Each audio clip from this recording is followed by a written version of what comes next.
നേരം കൊണ്ട് ശ്രമിക്കുന്നുണ്ട്.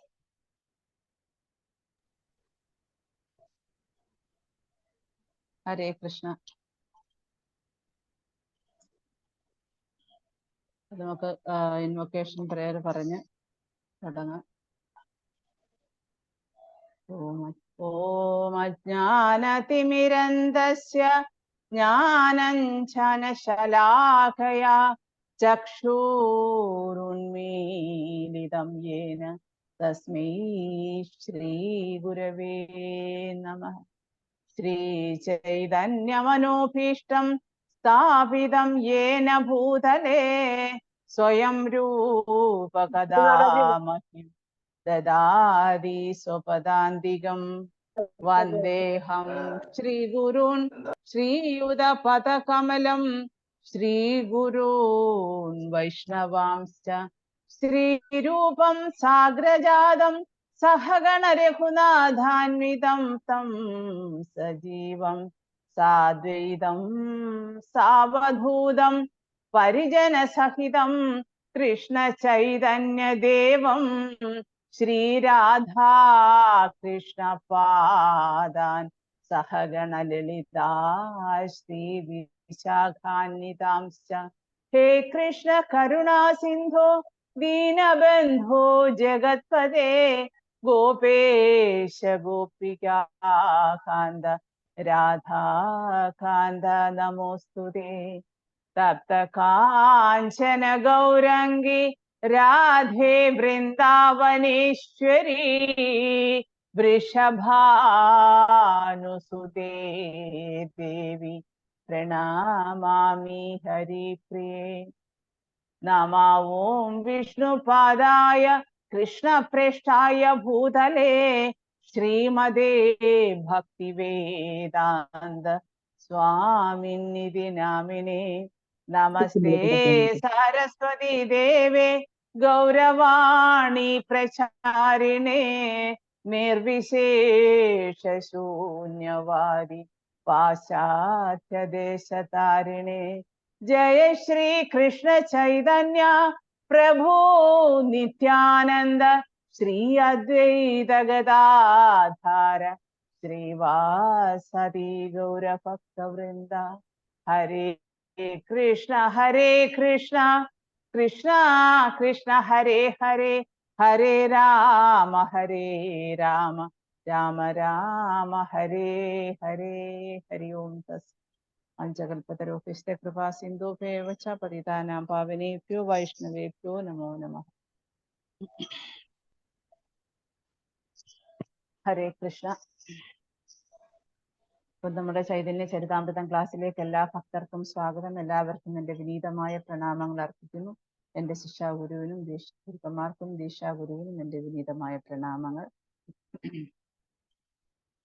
ജയ ജയ ശ്രീ ചൈതന്യ ജയ നിത്യാനന്ദ ജയ ദ്വൈത ചന്ദ്ര ജയ ഗൗരഭക്ത വൃന്ദ. ജയ ജയ ശ്രീ ചൈതന്യ ജയ നിത്യാനന്ദ ജയ ദ്വൈത ചന്ദ്ര ജയ ഗൗരഭക്ത വൃന്ദ. ജയ ജയ ശ്രീ ചൈതന്യ ജയ നിത്യാനന്ദ ജയ ദ്വൈത ചന്ദ്ര ജയ ഗൗരഭക്ത വൃന്ദ. ഹരേ കൃഷ്ണ കൃഷ്ണ കൃഷ്ണ ഹരേ ഹരേ, ഹരേ രാം രാം രാം ഹരേ ഹരേ. ഹരേ കൃഷ്ണ കൃഷ്ണ കൃഷ്ണ ഹരേ ഹരേ, ഹരേ രാം രാം രാം ഹരേ ഹരേ. ഹരേ കൃഷ്ണ കൃഷ്ണ കൃഷ്ണ ഹരേ ഹരേ, ഹരേ രാം രാം ഹരേ. ഹരേ കൃഷ്ണ കൃഷ്ണ കൃഷ്ണ ഹരേ ഹരേ, ഹരേ രാമ രാമ രാമ ഹരേ ഹരേ. നിതായ് ഗൗര ഹരി ബോൽ ഹരി ബോൽ ഹരി ബോൽ. നിതായ് ഗൗര ഹരി ബോൽ. ജയ ജയ പ്രഭുപാദ് പ്രഭുപാദ് പ്രഭുപാദ്. ജയ ജയ പ്രഭുപാദ്. ജയ ജയ ഗുരുദേവ് ഗുരുദേവ്. ഗുരുദേവ് ജയ ജയ ഗുരുദേവ്. ജയ ഗൗരപ്രേമാനന്ദേ ദേവം ശ്രീ വിഷ്ണുപാദ പരമഹംസ പരിചാര്യ സ്തോത്രസര സഭയാര ശരണ ഭക്തി വേദാന്ത സ്വാമി ശ്രീല പ്രഭുപാദ് की जय, अनंत कोटि वैष्णवृंद की जय, श्री श्री राधा माधव की जय, श्री जगन्नाथ बलदेव सुभद्रमया सुदर्शन की जय, पंचतत्व की जय. नित्याय गौर प्रेमानंदे. पंचतत्वात्मकं कृष्णं भक्तरूप स्वरूपकं भक्त्यावतारं भक्त्याख्यं नमामि भक्तिशक्तिकं. हरे कृष्ण. ശ്രീമദ് ചൈതന്യ ചരിതാമൃതം ക്ലാസ്സിലേക്ക് എല്ലാവർക്കും ഒരിക്കൽ കൂടി സ്വാഗതം.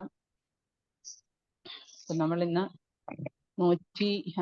ശ്രീ ചൈതന്യ ചരിതാമൃതം ആദിലീല അധ്യായം 4 157 ശ്ലോകം മുതലാണ്.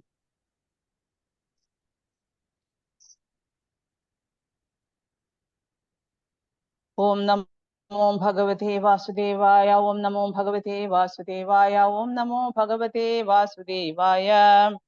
അപൂർവ മാധുരി കൃഷ്ണേര അപൂർവ താരബല യാഹാര ശ്രവണേ മനഹായ ടലമാല. വിവർത്തനം. കൃഷ്ണന്റെ മാധുര്യം അപൂർവമാണ്, അവിടുത്തെ ബലവും അതുപോലെ തന്നെ അപൂർവമാണ്. അങ്ങനെയുള്ള സൗന്ദര്യത്തെ കുറിച്ച് കേൾക്കുമ്പോൾ തന്നെ മനസ്സ് ചഞ്ചലമായി തീരുന്നു. ഇപ്പോ ഗോപികമാര്, നമുക്കറിയാം മധുരയിലെ സ്ത്രീകള് അതുപോലെ ഗോപികമാരൊക്കെ ഭഗവാനെ വാഴ്ത്തുന്ന ഭാഗമാണ് നമ്മളിവിടെ ഇപ്പൊ കേട്ടുകൊണ്ടിരിക്കുന്നത്. കൃഷ്ണദാസ കവിരാജ ഗോസ്വാമി, അതായത് ചൈതന്യ ചരിതാമൃതത്തിന്റെ ഗ്രന്ഥകർത്താവ്, അദ്ദേഹം ഈ ചൈതന്യ ചരിതാമൃതം വളരെ പ്രഗത്ഭമായ രീതിയിലാണ് നമുക്ക് അവതരിപ്പിച്ചിരിക്കുന്നത്. കാരണം അതിനകത്തുനിന്ന് ധാരാളം ഭാഗവത ശ്ലോകങ്ങള്, അതേപോലെ ഭക്തിരസാമൃത സിന്ധു, അങ്ങനെ ഒരുപാട് ബുക്കുകളൊക്കെ റെഫർ ചെയ്തിട്ട് ശ്രീല പ്രഭുപാദ നമുക്ക് അദ്ദേഹത്തിന്റെ ഈ ചൈതന്യ ചരിതാമൃതത്തിന്റെ വ്യാഖ്യാനം നമുക്ക് തന്നിരിക്കുകയാണ്. അപ്പം ഇവിടെ ഗോപികമാരുടെ കാര്യം നേരത്തെയുള്ള ശ്ലോകങ്ങളിലൊക്കെ സൂചിപ്പിച്ചതുപോലെ ഗോപികമാര് ഭഗവാനെ കാണാൻ വേണ്ടി അത്രമാത്രം കൊതിക്കുകയാണ്. അവരുടെ കണ്ണുകൾ എപ്പോഴും ഭഗവാന് വേണ്ടിയാണ് ദാഹിക്കുന്നത്, അവരുടെ മനസ്സും അവരുടെ കണ്ണുകളും. പക്ഷെ അവർക്ക് അതൊരിക്കലും കാമമല്ല. നമ്മൾ ഇന്ന് ഈ ഭൗതിക ലോകത്ത് കാണുന്ന കാമത്തിന്റെ യാതൊരു ലാഞ്ചനയും ഗോപികമാരുടെ ഹൃദയത്തിലില്ല. അവരുടെ ഹൃദയത്തിൽ പരിശുദ്ധമായിട്ടുള്ള ഭക്തി അഥവാ പരിശുദ്ധമായ പ്രേമം മാത്രമേ ഉള്ളൂ. അപ്പൊ നമ്മൾ മനസ്സിലാക്കേണ്ടത്, അപ്പോ ഇന്നത്തെ ലോകത്ത് ഇന്നത്തെ കർമ്മികളായിട്ടുള്ള അല്ലെങ്കിൽ ലൗകികമായിട്ടുള്ള ആൾക്കാര് ഭഗവാന്റെ ലീലകളെ കുറിച്ചോ അല്ലെങ്കിൽ ഇവൻ ചൈതന്യ ചരിതാമൃതത്തിൽ തന്നെ ചൈതന്യ മഹാപ്രഭുവിന്റെ കാലത്ത് തന്നെ അന്നും ആൾക്കാർ പറയുമായിരുന്നു ചൈതന്യം, അതായത് നാഗരീസ്, അതായത് എന്താന്ന് വെച്ച് കഴിഞ്ഞാല് നാദീയ നഗരീസ് എന്ന് പറയും. അതായത് നാദീയ നഗരി എന്ന് വെച്ച് കഴിഞ്ഞാൽ ഇങ്ങനെ ഡാൻസും ഒക്കെ കളിച്ച് കീർത്തനവും പാട്ടും ഒക്കെ പാടി ഇങ്ങനെ ഒരു എന്താ പറയാ ഒരു ഭാവം, അതായത് പ്രേമഭാവം മാത്രം ആയിട്ട് നടക്കുന്ന, ഇല്ല പണ്ട് എന്താ പ്രജവാസികളായിട്ടുള്ള തരുണീമണികളുടെ ഭാവം, ഗോപി ഭാവത്തെ അനുകരിച്ച് കുറെ ആൾക്കാരെ സഹജീയാസ് എന്ന് വിളിക്കുന്നുണ്ട്. സഹജീയർ എന്ന് വെച്ച് കഴിഞ്ഞാൽ അവരെപ്പോഴും ഈ ഗോപി ഭാവങ്ങളൊക്കെ അനുകരിച്ചിട്ട് എന്താണ് ഗോപികമാരാണെന്ന് പറഞ്ഞ് വേഷമൊക്കെ കെട്ടി അവരിങ്ങനെ അഭിനയിക്കുകയായിരുന്നു. അപ്പൊ അവരുടെ അത് ആക്ച്വലി സഹജീയാസ് എന്ന് വെച്ച് കഴിഞ്ഞാൽ അതൊരു തരം വികാര ജീവികളെ പോലെയാണെന്നാണ് ആചാര്യന്മാരുടെ വാദം. അതേപോലെ ചൈതന്യ മഹാപ്രഭുവിന്റെ അവതാര സമയത്ത് ഇങ്ങനെ അദ്ദേഹം ഇങ്ങനെ എന്താ പറയാ സഹജിയാസിനെ പോലെ അദ്ദേഹം എപ്പോഴും അങ്ങനെയാണ് ആൾക്കാർ അങ്ങനെ തെറ്റിദ്ധാരണ വരെ ഉണ്ടായിട്ടുണ്ട്. കാരണം ചൈതന്യ മഹാപ്രഭു എന്ന് പറയുന്നത് അദ്ദേഹത്തിന് വെച്ച് കഴിഞ്ഞാൽ പ്രേമത്തിന്റെ, കൃഷ്ണപ്രേമത്തിന്റെ മൂർത്തിഭാവമാണ്, എംബോഡിമെന്റ് ഓഫ് കൃഷ്ണപ്രേമ. അതാണ് ശ്രീ ചൈതന്യ മഹാപ്രഭു. അപ്പൊ അദ്ദേഹത്തിന് ഇപ്പം ഭഗവാൻ വ്രജവാസികളോടൊപ്പം അതാ ഗോപികമാരോടൊപ്പം വസിക്കുന്ന സമയത്ത് എന്ത് പ്രേമമാണോ അവരനുഭവിച്ചത് ആ ഭഗവാനിൽ നിന്ന്, അപ്പൊ ആ ഭാവം ഉൾക്കൊണ്ടുകൊണ്ടാണ് ചൈതന്യ മഹാപ്രഭു അദ്ദേഹം തന്റെ ലീലകളൊക്കെ ആടിയത്. അപ്പൊ നമുക്കറിയാം ചൈതന്യ മഹാപ്രഭു ഭൗതിക ലോകത്ത് കലിയുഗത്തിന്റെ ആരംഭത്തിൽ വരാൻ ഒരുപാട് കാരണങ്ങളുണ്ട്, ഒരുപാട് രഹസ്യ കാരണങ്ങൾ, അഗാധമായ കാരണങ്ങൾ. ബാഹ്യമായ കാരണങ്ങളിലൊക്കെ നമ്മൾ പഠിച്ചു. ഇപ്പം നമ്മൾ പഠിക്കുന്ന രഹസ്യമായ അഗാധമായ കാരണങ്ങളാണ്.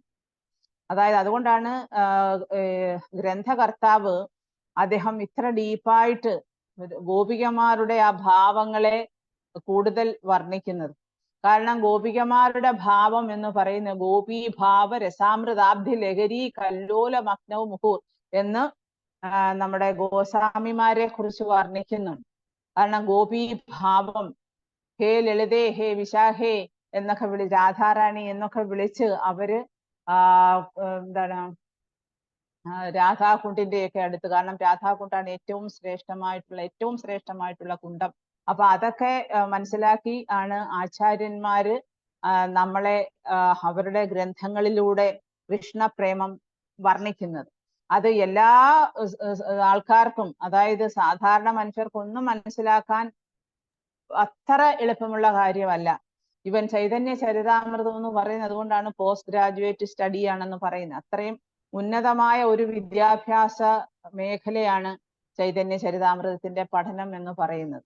അപ്പൊ അതിലെ അഗാധമായിട്ടുള്ള കൃഷ്ണപ്രേമത്തിന്റെ ആ രുചി, അല്ലെങ്കിൽ ആ കൃഷ്ണപ്രേമത്തിന്റെ ആ ഭാവം, ആ തലം എന്ന് പറയുന്ന ഏറ്റവും ഉത്കൃഷ്ടമായിട്ടുള്ള ഭാവമാണ്, അല്ലെങ്കിൽ ഏറ്റവും ഉത്കൃഷ്ടമായിട്ടുള്ള തലമാണ്. അപ്പൊ ആ ഒരു തലത്തിലേക്ക് നമ്മൾ എത്തിച്ചേരണമെങ്കിൽ നമ്മൾ ശ്രീമദ് ഭാഗവത്തിലെ 10ാമത്തെ സ്കന്ധത്തിലെ ഗോപികമാരും ഭഗവാനും തമ്മിലുള്ള സംവാദങ്ങൾ, ഭഗവാനും ഗോപികമാരും തമ്മിലുള്ള രാസലീല, അതിന്റെ ആ അതീന്ദ്രിയമായ തലത്തിലൂടെ നമ്മൾ കടന്നു പോയാൽ മാത്രമേ ചൈതന്യ ചരിതാമൃതം നമുക്ക് മനസ്സിലാക്കാൻ പറ്റൂ. ഇപ്പം ഈ അതീന്ദ്രിയ ലീല എന്ന് പറയുന്നത് ഭഗവാനും ഗോപികമാരും, അല്ലെങ്കിൽ ഭഗവാൻ രാസലീല നടത്തിയതൊക്കെ അന്നത്തെ ആ സമയത്ത് അവരിൽ അങ്കുരിച്ച, അല്ലെങ്കിൽ ആ ഗോപികമാരിൽ ഉണ്ടായ ഭഗവാനോടുള്ള പ്രേമം, അല്ലെങ്കിൽ രാധാറാണി അനുഭവിച്ച, അല്ലെങ്കിൽ ഗോപികമാർ അനുഭവിച്ച സ്നേഹം, പ്രേമം, ഇതൊക്കെ എന്ന് വെച്ചാൽ വളരെ ലൗകികരായിട്ടുള്ള ആൾക്കാർക്ക് അതൊന്നും ഒരിക്കലും എന്താ പറയാ മനസ്സിലാക്കാനോ, അല്ലെങ്കിൽ അതിന്റെ ഭക്തിയുടെ തലം എന്താണെന്ന്, ഉന്നതമായ ആ ഭക്തിയുടെ തലത്തെ കുറിച്ച് ചിന്തിക്കാനോ ഒന്നും അവർക്ക് കഴിയില്ല. അപ്പോ ചൈതന്യ ചരിതാമൃതം അതുകൊണ്ടാണ് ഇത്രയും ശ്രേഷ്ഠമായിട്ടുള്ള ഒരു നിലയിലാണെന്ന് പറയുന്നത്. അപ്പം ഭഗവാനെ സംബന്ധിച്ചിടത്തോളം ഭഗവാന്റെ മാധുര്യം അതാണ്. ഇപ്പൊ ഈ ഒരു ശ്ലോകത്തിൽ 158ാമത്തെ ശ്ലോകത്തിൽ പറയുന്നത് കൃഷ്ണന്റെ മാധുര്യം എന്ന് പറയുന്നത് വളരെ അപൂർവമാണ്. കാരണം അത് എല്ലാവരിലും ഒന്നും ഉള്ളതല്ല കൃഷ്ണന്റെ മാധുര്യം. നമ്മൾ പറയും കൽക്കണ്ടത്തിനെ ഏത് സൈഡിൽ കൂടെ അതിനെ നമ്മൾ ടേസ്റ്റ് ചെയ്താലും ഒരേ ടേസ്റ്റ് ആണ്. കൽക്കണ്ടത്തിന് അറിയില്ല അതിന് എത്രമാത്രം മധുരം ഉണ്ടെന്ന്. പിന്നെ അത് എവിടെയെങ്കിലും അതിന്റെ ഒരു കഷ്ണം കിടന്നു കഴിഞ്ഞാൽ ഉള്ള ഉറുമ്പുകളെല്ലാം വന്ന് അതിനെ പൊതിഞ്ഞ് ആ മധുരത്തെ അത് മറ്റുള്ള ഉറുമ്പുകളൊക്കെ ആസ്വദിക്കും, മറ്റുള്ള ജീവികൾ പോലും. പക്ഷെ അതേപോലെ കൃഷ്ണന്റെ മാധുര്യം കൃഷ്ണൻ അറിയില്ല എത്രമാത്രം മാധുര്യം ഉണ്ടെന്ന്. അതുകൊണ്ടാണ് പറയുന്നത് അത് അപൂർവമാണെന്ന് പറയുന്നത്. അതുകൊണ്ടാണ്, അതായത് അത് സാധാരണയുള്ള ഒരു മാധുര്യമല്ല കൃഷ്ണന്റെ മാധുര്യം. അതുപോലെ തന്നെയായിരുന്നു ഭഗവാന്റെ ബലവും. അതായത് ഉത്കൃഷ്ടമായ മാധുര്യം. പിന്നെ ബലം, ഭഗവത്ഗീതയ്ക്കകത്ത് ഭഗവാൻ പറയുന്നുണ്ട്, ബലം ബലവതാചാഹം കാമരാഗ വിവർജിതം. അതായത് ഞാനാണ് ബലവാന്മാരുടെ കാമരാഗ വിവർജിതമായിട്ടുള്ള ബലം എന്ന് പറയുന്നത്. അപ്പം കൃഷ്ണൻ അത്രമാത്രം, നമ്മൾ പറയല്ല ഭഗവാൻ സർവശക്തിമാനാണ്, എല്ലാ ശക്തിയുടെയും ഉറവിടമാണ് ഭഗവാൻ, എല്ലാ മാധുര്യത്തിന്റെയും ഉറവിടമാണ്. എന്തെല്ലാം രസങ്ങളുണ്ടോ, നമ്മുടെ ഫസ്റ്റ് ക്യാൻഡോയിൽ ഒരു 12 രസത്തെ കുറിച്ച് പറയുന്നുണ്ട് അതിനകത്ത്. അപ്പൊ അതിനകത്തൊക്കെ മാധുര്യവും പറയുന്നുണ്ട്. ഇപ്പം വീര്യം, ബീഭത്സം, അങ്ങനെ ശൃംഗാരം, അത്ഭുതം, അപ്പൊ അങ്ങനെയൊക്കെ അങ്ങനെയൊക്കെയുള്ള പിന്നെ രസങ്ങൾ ഉണ്ടെങ്കിലും ഏറ്റവും ഉത്കൃഷ്ടമായ രസം കാഴ്ചവെച്ചത് ഭഗവാനാണ്. ആ ഭഗവാന്റെ അതാണ് ഏറ്റവും മാധുര്യതരമായിട്ടുള്ള, അല്ലെങ്കിൽ മധുരതരമായിട്ടുള്ള ഭഗവാന്റെ ഉത്കൃഷ്ടമായിട്ടുള്ള ആ പ്രേമത്തിൽ നിന്ന് ഉടലെടുത്ത ഒരു രസമാണ് മാധുര്യ രസം എന്ന് പറയുന്നത്. അപ്പം പിന്നെ അതുപോലെ തന്നെ കൃഷ്ണനെ സംബന്ധിച്ചിടത്തോളം അദ്ദേഹത്തിന്റെ മാധുര്യങ്ങള് നമ്മളൊക്കെ അറിയാം. ഭഗവാന് 64 കലകളാണ്. ഈ 64 കലകളില് ഏതൊക്കെ ഓരോന്നും, അതായത് ലീല മാധുര്യം, പ്രേമ മാധുര്യം, രൂപമാധുര്യം, വേണുമാധുര്യം. അപ്പൊ ഇതെല്ലാം ഈ മധുരങ്ങളെല്ലാം കൂടെ ഒത്തുചേർന്നതാണ് ഭഗവാൻ. അതൊന്നും വേറെ ഒരു അവതാരത്തിലുമില്ല. ഭഗവാൻ അവതാര അല്ല, അവതാരിയാണ്. ഭഗവാനാണ് എല്ലാ അവതാരത്തിന്റെയും സ്രോതസ് എന്ന് പറയുന്നത്. അപ്പൊ നമ്മളിപ്പം ലീല മാധുര്യം എടുക്കുകയാണെങ്കിൽ ഭഗവാൻ ചെറുപ്പകാലത്ത് ഒരുപാട് ലീലകളാണ് അവിടെ കാഴ്ചവെച്ചല്ലേ. ഇപ്പൊ ഈ ഗോപികമാരുമായിട്ടുള്ള ഈ പ്രേമ സല്ലാപങ്ങളൊക്കെ അന്ന് കൊച്ചുകുട്ടിയാണ്, 10-11 വയസ്സൊക്കെ ഉള്ളൂ ഭഗവാന്. അവരാരും മുതിർന്ന കുട്ടികളായിരുന്നില്ല. രാധാറാണി ആവട്ടെ, ഈ ഗോപികമാരാവട്ടെ, അവരാരും അവരുടെ പോലെ ഭാവനയിൽ നമുക്ക് ചിന്തിക്കാവുന്നല്ലാതെ അവരൊക്കെ ചെറിയ കുട്ടികളാണ്. പിന്നെ അതുപോലെ തന്നെ ഭഗവാന്റെ പ്രേമ മാധുര്യം, ഭഗവാന് രാധാറാണിയോടുള്ള പ്രേമം, അതുപോലെ തന്നെ ചെറുപ്പകാലത്തായാലും ഭഗവാൻ ഒരുപാട് ലീലകള് പിന്നെ തന്റെ മാതാപിതാക്കളുടെ അടുത്താവട്ടെ, അല്ലെങ്കിൽ തന്റെ സുഹൃത്തുക്കളുടെ അടുത്ത്, ഗോപന്മാരുടെ അടുത്താവട്ടെ, എല്ലാവരുമായിട്ട് ഒരുപാട് ലീലകൾ കാഴ്ചവെച്ചു. പിന്നെ പ്രേമമാധുര്യം എന്ന് പറയുന്നതാണ് ഗോപികമാരുമായിട്ടുണ്ടായിട്ടുള്ള ഏറ്റവും ഉന്നത ശ്രേഷ്ഠമായിട്ടുള്ള മാധുര്യം. പിന്നെ രൂപമാധുര്യം, ഭഗവാന്റെ ആ ഒരു മാധുര്യം എന്ന് പറഞ്ഞു കഴിഞ്ഞാൽ രൂപം, അദ്ദേഹം സർവാകർഷകനാണ്. കൃഷ്ണ എന്ന് പറഞ്ഞാൽ തന്നെ എല്ലാറ്റിനെയും, എല്ലാ ജീവജാലങ്ങളെയും ചരാചരങ്ങളെയും ആകർഷിക്കുന്ന ആളാണ് ഭഗവാൻ. ആ ഭഗവാൻ ആണ്, അദ്ദേഹത്തിന്റെ രൂപം അത്രമാത്രം ആകർഷണീയമാണ്. കൃഷ്ണ എന്ന് പറഞ്ഞാൽ തന്നെ ഒരു സയന്റിഫിക് ആയിട്ടുള്ള ഒരു വാക്കാണ്. അത് ആ വാക്കിൽ നിന്നാണ് ഇത്രയും ഇപ്പൊ ഭഗവാന്റെ ആ സൗന്ദര്യത്തിന്റെയും സർവ ആകർഷകത്തിന്റെയും ഒക്കെ മൂർത്തിഭാവമായ ഭഗവാൻ. അതുകൊണ്ടാണ് കൃഷ്ണ എന്നുള്ള പേര് ഗർഗമുനി നൽകിയത്. പിന്നെ അതുപോലെ തന്നെ അദ്ദേഹത്തിന്റെ രൂപത്തെ കാണാൻ ശ്രീ മഹാവിഷ്ണു പോലും ആഗ്രഹിച്ചിരുന്നു. അങ്ങനെയാണ് നിങ്ങൾക്കറിയാം, സന്താന ഗോപാല ലീലയിൽ കൂടി ആ ബ്രാഹ്മണന്റെ 9 മക്കളെയും വിഷ്ണു തന്നെയാണ് കൊണ്ടുപോയതും.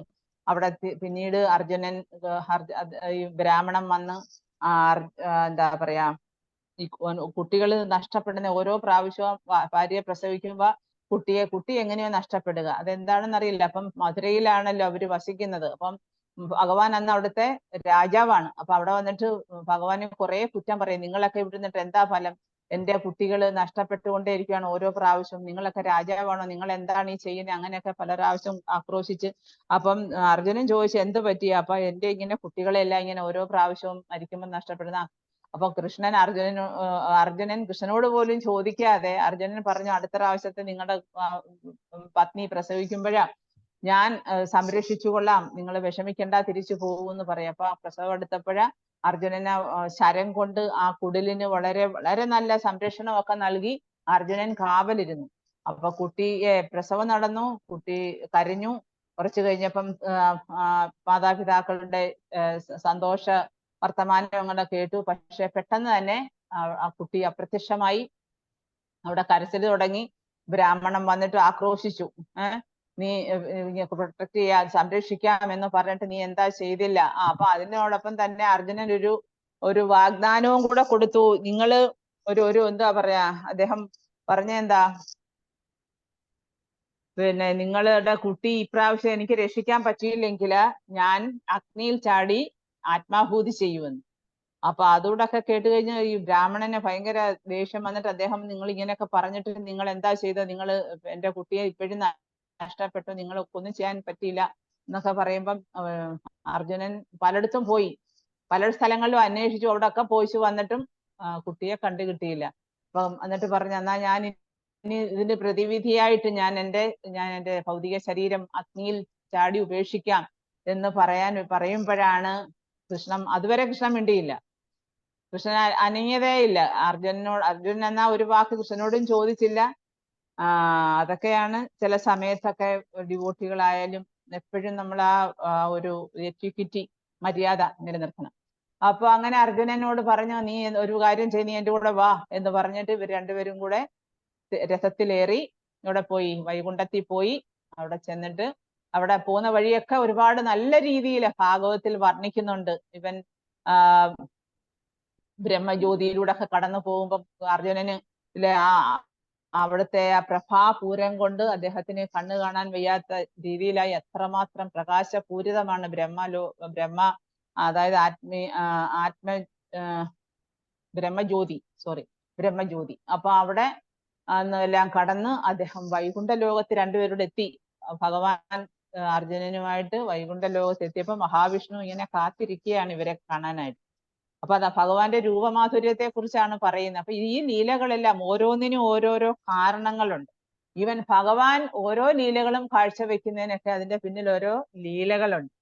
അപ്പൊ അവിടെ ചെല്ലുമ്പോഴാ കൃഷ്ണനെ ഇപ്പം മഹാവിഷ്ണു എഴുന്നേറ്റു, അദ്ദേഹത്തെ നമസ്കരിച്ചു, രണ്ടുപേരും പരസ്പരം അപ്പം മഹാവിഷ്ണു പറഞ്ഞെന്താണ്, ഞാൻ ഈ ഒരു ദർശനത്തിന് വേണ്ടി ഭഗവാന്റെ ഈ കൃഷ്ണന്റെ ഈ രൂപം, അതാണ് രൂപമാധുര്യം, ഞാൻ ഈ രൂപത്തെ കാണാൻ വേണ്ടിയാണ് ഞാൻ ഇത്രയും ഈ ഒരു ലീല കാട്ടിയത്. എന്താണ്, ആ ബ്രാഹ്മണന്റെ കുട്ടികളെയൊക്കെ ഞാൻ ഇവിടെയാണ് കൊണ്ടുവന്ന് ഒളിപ്പിച്ചു വെച്ചിരുന്നത്. അപ്പൊ ആ കുട്ടികളെയൊക്കെ പിന്നെ ഇവിടെ തന്നെ ഉണ്ട്. അപ്പം അത് കൃഷ്ണനും അറിയാം, മനസ്സിലായി, കൃഷ്ണൻ അറിയാത്ത കാര്യങ്ങൾ ഇല്ലല്ലോ. അപ്പൊ അങ്ങനെ ആ ലീലകൾ അതുപോലെ, കാരണം അതുപോലെ തന്നെ പറഞ്ഞ എന്താ, എനിക്ക് ഈ രൂപത്തെ കാണാൻ വേണ്ടി, അങ്ങനെയൊന്ന് കാണാൻ വേണ്ടിയാണ്. പിന്നെ നിങ്ങൾ നാരായണന്മാരാണ്. നിങ്ങൾ നരനാരായണന്മാരാണ്. നിങ്ങളെ രണ്ടുപേരെയും കൂടെ ഒന്നിച്ചൊന്ന് കാണാൻ വേണ്ടിയാണ് ഞാൻ ഈ ലീലകളൊക്കെ കാട്ടിയതെന്ന് പറഞ്ഞു. അങ്ങനെ അതാണ് ഭഗവാന്റെ രൂപമാധുര്യം. പിന്നെ വേണുമാധുര്യത്തിന്റെ കാര്യം പറയാനാണെങ്കിൽ ഭഗവാൻ ഈ 3 തരം വേണു, അതായത് 3 തരം മുരളിയുണ്ട് ഭഗവാൻ. ഒന്ന് വംശി, ഒന്ന് മുരളി, ഒന്ന് വേണു. അപ്പൊ ഈ വംശി, മുരളി, വേണു ഇത് പറയുന്ന ഒന്ന് എന്താണ്, പശുക്കളെ കൊണ്ടുപോകുന്ന സമയത്ത് പശുക്കളെ ആകർഷിക്കാൻ വേണ്ടിയുള്ളത്, വിളിക്കാൻ വേണ്ടിയുള്ളത്. രണ്ടാമത് ഭഗവാന് സ്വയം ആസ്വദിക്കാനുള്ളത്. ഒന്ന് ഭഗവാന് ഗോപികമാരെ ആകർഷിക്കാൻ വേണ്ടിയുള്ളത്. അങ്ങനെയാണ് ഈ 3, വംശി, മുരളി, വേണു. പിന്നെ ഈ എന്താ പറയാ, വേണുനാദത്തിലൂടെയാണ് ഭഗവാൻ സകല ചരാചരങ്ങളെയും ആകർഷിക്കുന്നത്. ഭഗവാന്റെ മാധുര്യം നമ്മൾ എപ്പോഴും പാടി പുകഴ്ത്താറുണ്ട്. ഭഗവാന്റെ പുല്ലാങ്കുഴൽ നാദം അത്രമാത്രം ആകർഷണീയമാണ്, അത് അതീന്ദ്രിയമാണ്, അത് ഒട്ടും എന്താ പറയാ ഭൗതിക കലർപ്പില്ലാത്തതാണ്, ഭൗതികതയുടെ കലർപ്പില്ലാത്ത ഭഗവാന്റെ ആ മാധുര്യം ഉള്ള ആ ഒരു വേണുഗാനത്തിലൂടെ, അല്ലെങ്കിൽ മുരളീ ഗാനത്തിലൂടെ, അല്ലെങ്കിൽ വംശീ ഗാനത്തിലൂടെ ഭഗവാൻ സർവചരാചരങ്ങളെയും ആകർഷിക്കുന്നു. ഒപ്പം ഭഗവാനും അത് ആസ്വദിക്കുന്നുണ്ട്. അപ്പൊ ഇതൊക്കെയാണ് അപ്പോ ഈ ഭഗവാന്റെ മാധുര്യം. അപ്പം ഇവൻ മഹാവിഷ്ണുവിനെ സംബന്ധിച്ചിടത്തോളം 60 കലകളേ ഉള്ളൂ. അപ്പം അതിനകത്ത് 4 എക്സ്ട്രാ സവിശേഷതകൾ അല്ലെങ്കിൽ 4 ഐശ്വര്യങ്ങളും കൂടെ കൂടുതലുള്ളത് ഭഗവാൻ ശ്രീകൃഷ്ണനാണ്.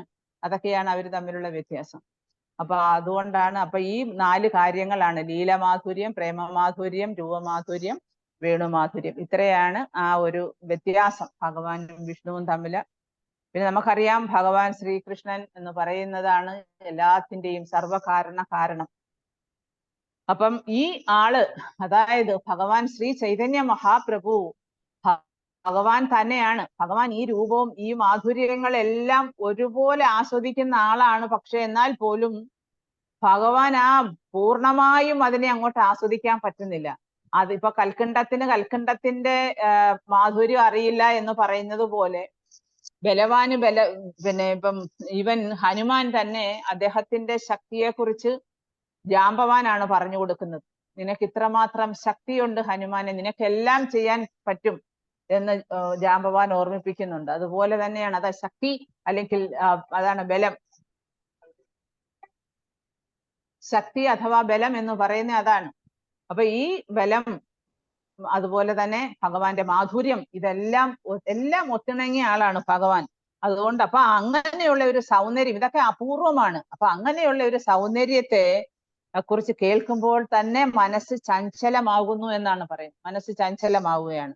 അതാണ് നമ്മുടെ കൃഷ്ണദാസ കവിരാജ പറയുന്നത്. ശ്ലോകം 158. കൃഷ്ണേ രാമാധുര്യേ കൃഷ്ണേ ഉപജയ ലോഭ സമ്യക് ആസ്വാദീതേ നാരേ മാനേരഘേ ക്ഷോഭ. ശ്രീകൃഷ്ണന്റെ സൗന്ദര്യം അവിടുന്ന് തന്നെ ആകർഷിക്കുന്നു.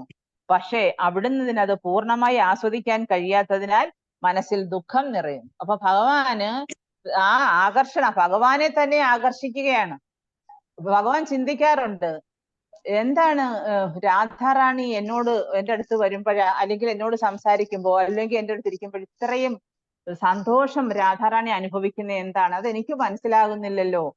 എനിക്ക് എന്താ അത് മനസ്സിലാക്കാൻ പറ്റത്തെ? എന്താണ് ഇത്ര സന്തോഷം രാധാറാണി? എന്തുമാത്രം പ്രേമം അവൾ ആസ്വദിക്കുന്നു, അല്ലെങ്കിൽ എത്രമാത്രം സന്തോഷവും അതുപോലെ ആനന്ദവും ആഹ്ലാദവും അവൾ അനുഭവിക്കുന്നുണ്ട്. എന്തുകൊണ്ടാണ് അത് എനിക്ക് കഴിയാത്തത്? എനിക്കും അതിനെക്കുറിച്ചൊന്ന് മനസ്സിലാക്കണം. രാധാറാണി അനുഭവിക്കുന്ന ആ സന്തോഷം അല്ലെങ്കിൽ ആ ആനന്ദം എനിക്കും നുകരണം. അപ്പം എന്നിൽ എന്തോ പ്രത്യേകതയുണ്ട്, എന്നിൽ എന്തോ മാധുര്യമുണ്ട്. അതുകൊണ്ടാണല്ലോ രാധാറാണി എൻ്റെ അടുത്ത് വരുമ്പോൾ ഇത്രയും സന്തോഷം. അപ്പം അതൊന്ന് അറിയണം. പക്ഷെ അത് അതുകൊണ്ടാണ് ഭഗവാൻ സ്വയം ഭഗവാനെ തന്നെ ആകർഷിക്കുകയാണ്. പക്ഷെ അത് പൂർണ്ണമായിട്ട് ആസ്വദിക്കാൻ കഴിയുന്നുമില്ല. മറ്റുള്ളവർക്കാണ്. ഇപ്പൊ നമ്മളിപ്പം ഒരു ഭഗവാന്റെ വിഗ്രഹം കാണുന്നു, നമുക്ക് ഭഗവാനെ കാണുമ്പോൾ അത്രമാത്രം സന്തോഷം. അതാണ് ബ്രഹ്മസംഹിത പറയുന്നുണ്ട്, പ്രേമാഞ്ജന ചുരിത ഭക്തി വിലോചനേന സദാ സദൈവ ഹൃദയേഷു വിലോകയന്തി. അതായത് പ്രേമത്തിന്റെ അഞ്ജനം എഴുതിയ കണ്ണുകള്, പ്രേമം നിറഞ്ഞ കണ്ണുകളോടുകൂടി എന്ന് വെച്ചാൽ നമ്മുടെ ഉൾക്കണ്ണുകൊണ്ട് നമ്മൾ ഭഗവാനെ കാണണം, ഭഗവാന്റെ ദർശനം എടുക്കണം. അപ്പോഴാണ് ആ ശ്യാമസുന്ദര രൂപത്തെ നമുക്ക് പൂർണ്ണമായും നമ്മുടെ ഹൃദയത്തിൽ ധ്യാനിക്കാൻ കഴിയുന്നത്. അപ്പൊ അതുപോലെ ഭക്തന്മാർക്ക്, ഭഗവാനെ കൂടുതൽ സ്നേഹിക്കുന്ന പ്രേമിക്കുന്ന പ്രേമി ഭക്തന്മാർക്ക് ഭഗവാനെ മനസ്സിലാകും. അതുകൊണ്ടാണ് അവർക്ക് ഭഗവാൻ അത്രയും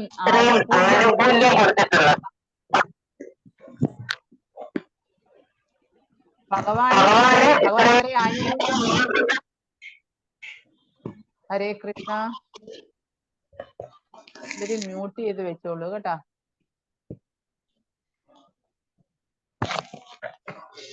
അപ്പൊ അതാണ്. അപ്പം അന്നേരം അപ്പൊ ഭഗവാന്റെ ഇപ്പൊ ആ സൗന്ദര്യം അല്ലെങ്കിൽ ഭഗവാന്റെ ആ മാധുര്യം സ്വയം ആ സൗന്ദര്യമൊക്കെ അത് ആസ്വദിക്കാൻ പറ്റാത്തതിലാണ് ഭഗവാന് ദുഃഖം, മനസ്സിൽ ദുഃഖമുണ്ട്. അപ്പൊ അതൊക്കെ ഓരോരോ കാരണങ്ങളാണ്. എന്നിട്ട് പിന്നെ അടുത്ത ശ്ലോകത്തിൽ പറയുന്നത് എന്താണ്? 159 ഏയി തത്വദീയ ഹേതുര കഹില വിവരണ തൃതീയ ഹേതുര ഏബേശുനഃ ലക്ഷണ. ഇത് ശ്രീകൃഷ്ണന്റെ രണ്ടാമത്തെ ആഗ്രഹത്തിന്റെ വിവരണമാണ്. അപ്പൊ ഭഗവാൻ ആഗ്രഹിക്കുകയാണ്, ഇപ്പോൾ ദയവായി മൂന്നാമത്തേത് ഞാൻ വിവരിക്കും പോലെ കേൾക്കുക. അപ്പൊ ഗ്രന്ഥകർത്താവ് പറയുന്നത്, അപ്പൊ ആദ്യത്തെ ആഗ്രഹം എന്താണ്? എൻ്റെ മാധുര്യം എനിക്ക് സ്വയം ആസ്വദിക്കണം. എനിക്ക് ഭയങ്കര വിഷമമുണ്ട്, എൻ്റെ ആ മാധുര്യം, ഇത്രയും മാധുര്യമുള്ള എനിക്ക് എന്തുകൊണ്ട് എനിക്ക് സ്വയം അത് ആസ്വദിക്കാൻ പറ്റുന്നില്ല. ഇനി അപ്പൊ അടുത്തത് മൂന്നാമത്തേത് പറയാണ്. അത്യന്ത നിഗൂഢ ഏയി രസേര സിദ്ധാന്ത സ്വരൂപ ഗോസാനി മാത്ര ജാനേന ഏകാന്ത. ഈ രസത്തിന്റെ സിദ്ധാന്തം അത്യന്തം അഗാധമാണ്. സ്വരൂപ ദാമോദരന് മാത്രമേ അതിനെപ്പറ്റി കൂടുതൽ അറിയുകയുള്ളൂ. സ്വരൂപ ദാമോദര എന്ന് പറയുന്നത് ഭഗവാന്റെ ഒരു പരിശുദ്ധ സേവകനാണ്.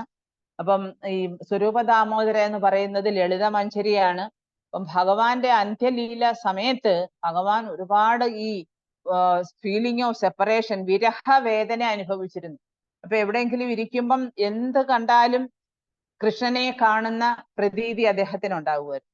അപ്പൊ അങ്ങനെയാണ് ഭക്തന്മാര്. അപ്പൊ അങ്ങനെ ആയിരിക്കണം ഭക്തന്മാർ. അതാണ് അദ്ദേഹം കാട്ടിത്തന്നത്. എന്താ ഇപ്പൊ എവിടെയെങ്കിലും ഇരിക്കുമ്പം ഇപ്പൊ ഒരു വൃക്ഷത്തെ കണ്ടാലും അത് ഭഗവാനായിട്ടാണ് കാണുന്നത്. ഒരു ചെടിയെ കണ്ടാലും ഭഗവാനായിട്ട് കാണും. ഏത് രൂപത്തെ കണ്ടാലും പണ്ടിങ്ങനെ പറയാറുണ്ടായിരുന്നു. അതായത് ഒരു ഭക്തന് അതായത് ജഗന്നാഥന്റെ ഒരു ഭക്തൻ അദ്ദേഹം ഉച്ചയ്ക്ക് ഊണ് കഴിക്കാൻ വന്ന സമയത്ത് അദ്ദേഹത്തിന് ഇങ്ങനെ പിന്നെ പത്നി പ്രസാദം കൊണ്ട് കൊടുത്തു. അതിന്റെ മുകളിൽ, അതായത് വൈറ്റ് കളറിലെ വെള്ള കളറിലെ ചോറ്, അതിന്റെ മുകളിൽ ഇങ്ങനെ കറി ഒഴിച്ചിട്ട് അതിന്റെ മേളിലെ വേറൊരു കറി. അപ്പൊ അങ്ങനെ ഒഴിച്ചപ്പം ഭഗവാന്റെ കണ്ണുകളെ പോലെ തോന്നിച്ചു എന്നാണ്. ഭഗവാൻ ജഗന്നാഥിന്റെ കണ്ണെന്ന് വെച്ചാൽ അത്ര വലിയ കണ്ണാണ്. അപ്പൊ ആ കണ്ണുകളെ പോലെ തോന്നിച്ചു എന്നാണ് പറയുന്നത്. എന്ന് പറയുന്ന പോലെ ഭക്തന്മാര് എവിടെ നോക്കിയാലും ഭഗവാനെ ദർശിക്കാൻ കഴിയും. അതുപോലെ ചൈതന്യ മഹാപ്രഭു എപ്പോഴും ആ ലാസ്റ്റ് സമയത്തൊക്കെ അദ്ദേഹത്തിന് ഭയങ്കര വിരഹവേദന വന്നിട്ട് ചില സമയത്ത് വെള്ളത്തിലെടുത്ത് ചാടുക, അല്ലെങ്കിൽ ഇപ്പൊ ജഗന്നാഥപുരിയിലെ ആ സിംഹദ്വാരത്തില് അദ്ദേഹം ഇങ്ങനെ ഒരു ദിവസം റൂമിനകത്ത് സ്വരൂപ ദാമോദര, ഗോവിന്ദനാചാര്യ, പിന്നെ അതുപോലെ രാമാനന്ദറായി, അവരെല്ലാരും കൂടെ ഉണ്ട് എപ്പോഴും. അപ്പൊ അദ്ദേഹം വളരെ വിരഹവേദന അനുഭവിക്കുന്ന സമയമാണ്. അപ്പൊ ഒരിക്കൽ ദിവസം നോക്കിയപ്പം മുറിക്കകത്ത് പൂട്ടി പിന്നെ ലോക്ക് ചെയ്ത് അദ്ദേഹം കിടക്കുകയാണ്. ഇവരെയൊക്കെ പുറത്തിരിപ്പുണ്ട്. അപ്പം പിന്നെ ഗോവിന്ദനാചാര്യാണ് അടുത്തിരുന്നത്. അപ്പൊ അദ്ദേഹം നോക്കുമ്പം അതുവരെ ഇരുന്ന് നാമം ജപിച്ചുകൊണ്ടിരിക്കുക, ഹരേ കൃഷ്ണ മന്ത്രം ജപിച്ചുകൊണ്ടിരിക്കുകയാണ്. കുറെ വെളുപ്പൊക്കെ ആയപ്പോഴ അനക്കം ഒന്നും കേൾക്കുന്നില്ല. അദ്ദേഹം മുറി തുറന്ന് നോക്കുമ്പോഴാ എന്താ ചൈതന്യ മഹാപ്രഭു റൂമിനകത്തില്ല.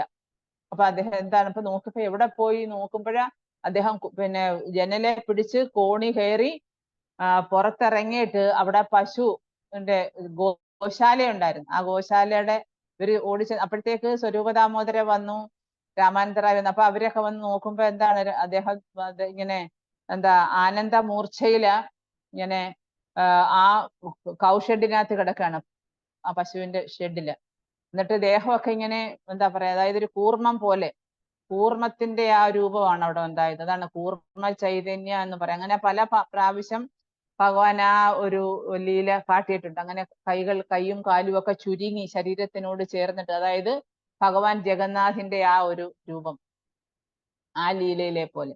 അപ്പൊ അങ്ങനെ അത്രമാത്രം ആ വിരഹവേദന അനുഭവിക്കുന്ന സമയമാണ്. അപ്പൊ അതുകൊണ്ടാണ് പറയുന്നത്, ഇതെല്ലാം ശരിക്കും അറിയാവുന്നവര് ഭഗവാന്റെ അദ്ദേഹത്തിന്റെ കൂടെ ഉണ്ടായിരുന്ന ആരാണ്? സ്വരൂപ ദാമോദരൻ. സ്വരൂപ ദാമോദരൻ എന്ന് വെച്ചാൽ ലളിതാദേവിയാണ്, ലളിത മഞ്ചരി.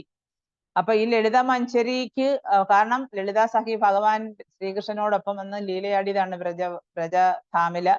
അതേപോലെ തന്നെ രാമാനന്ദറായി വിശാഖാദേവി.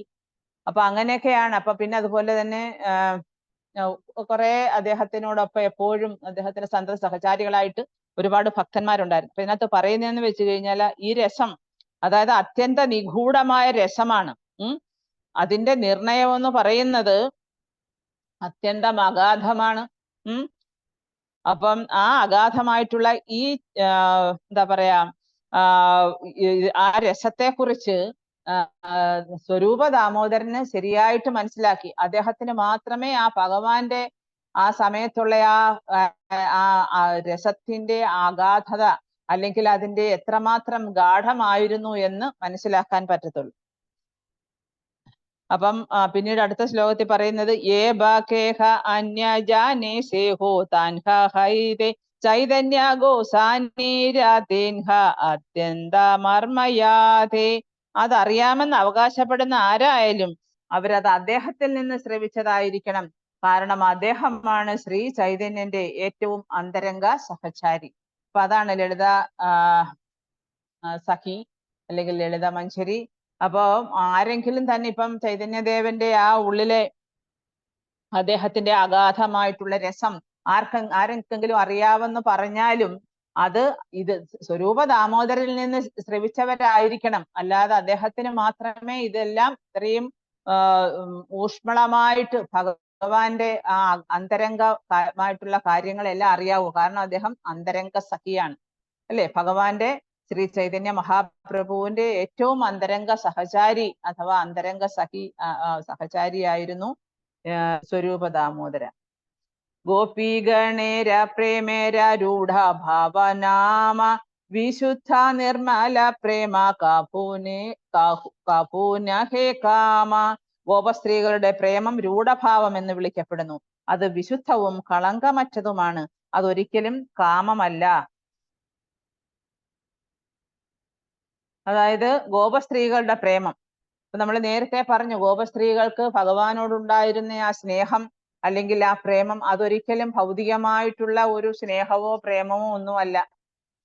അത് അവരുടെ സ്ഥാനം പോലും, കൃഷ്ണനുമായിട്ടുള്ള പ്രേമ കാര്യങ്ങളിൽ ഗോപികമാരുടെ സ്ഥാനം എന്ന് പറയുന്നത് ഇന്ദ്രിയാതീതമാണ്.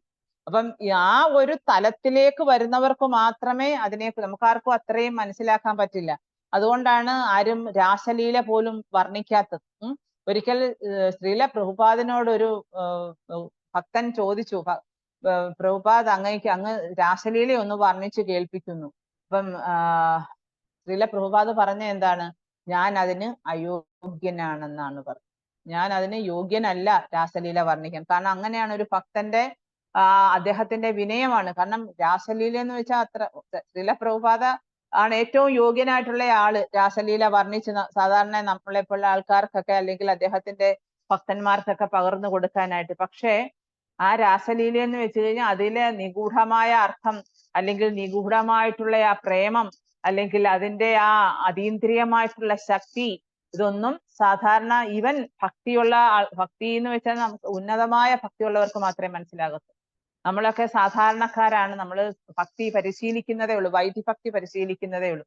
വൈദിഭക്തി പരിശീലിച്ച് അതിൽ ഔന്നത്യം പ്രാപിക്കുമ്പോഴാണ് നമുക്ക് രാഗാനുഗ ഭക്തി ഉണ്ടാകുന്നത്.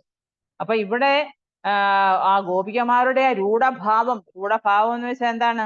അത് ഇന്ദ്രിയാതീതമായിട്ടുള്ളതാണ്. ഒരിക്കലും അവർ ഇന്ദ്രിയങ്ങളെ തൃപ്തിപ്പെടുത്താനോ അല്ലെങ്കിൽ ഇന്ദ്രിയങ്ങളിൽ കൂടി അവർ നേടിയെടുത്ത സന്തോഷമൊന്നും അല്ല ഭഗവാനിൽ നിന്ന് അവർ ആസ്വദിച്ചത്. അവരുടെ വികാരം എന്ന് വെച്ചാൽ അതിനെ രൂഢഭാവം എന്നാണ് വിളിക്കുന്നത്. അത് നമുക്ക് മനസ്സിലാക്കാൻ പറ്റില്ല. അത്രമാത്രം അഗാധമാണ്, അത്രമാത്രം അത് എന്താ പറയാണ്, രഹസ്യമാണ്. മനസ്സിലായോ?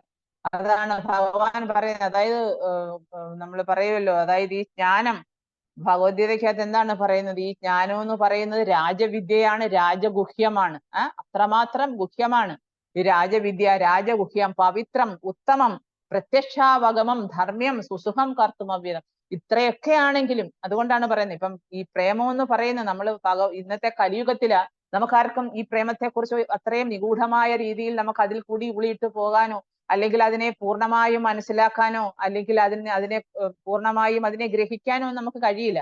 പക്ഷെ നമ്മൾ ഹരേ കൃഷ്ണ മഹാമന്ത്രം ശ്രദ്ധയോടെ, കാരണം അതിൽ തന്നെ ഉണ്ട് പ്രേമത്തിന്റെ മൂർത്തിഭാവം തന്നെയാണ് ഹരിനാമം.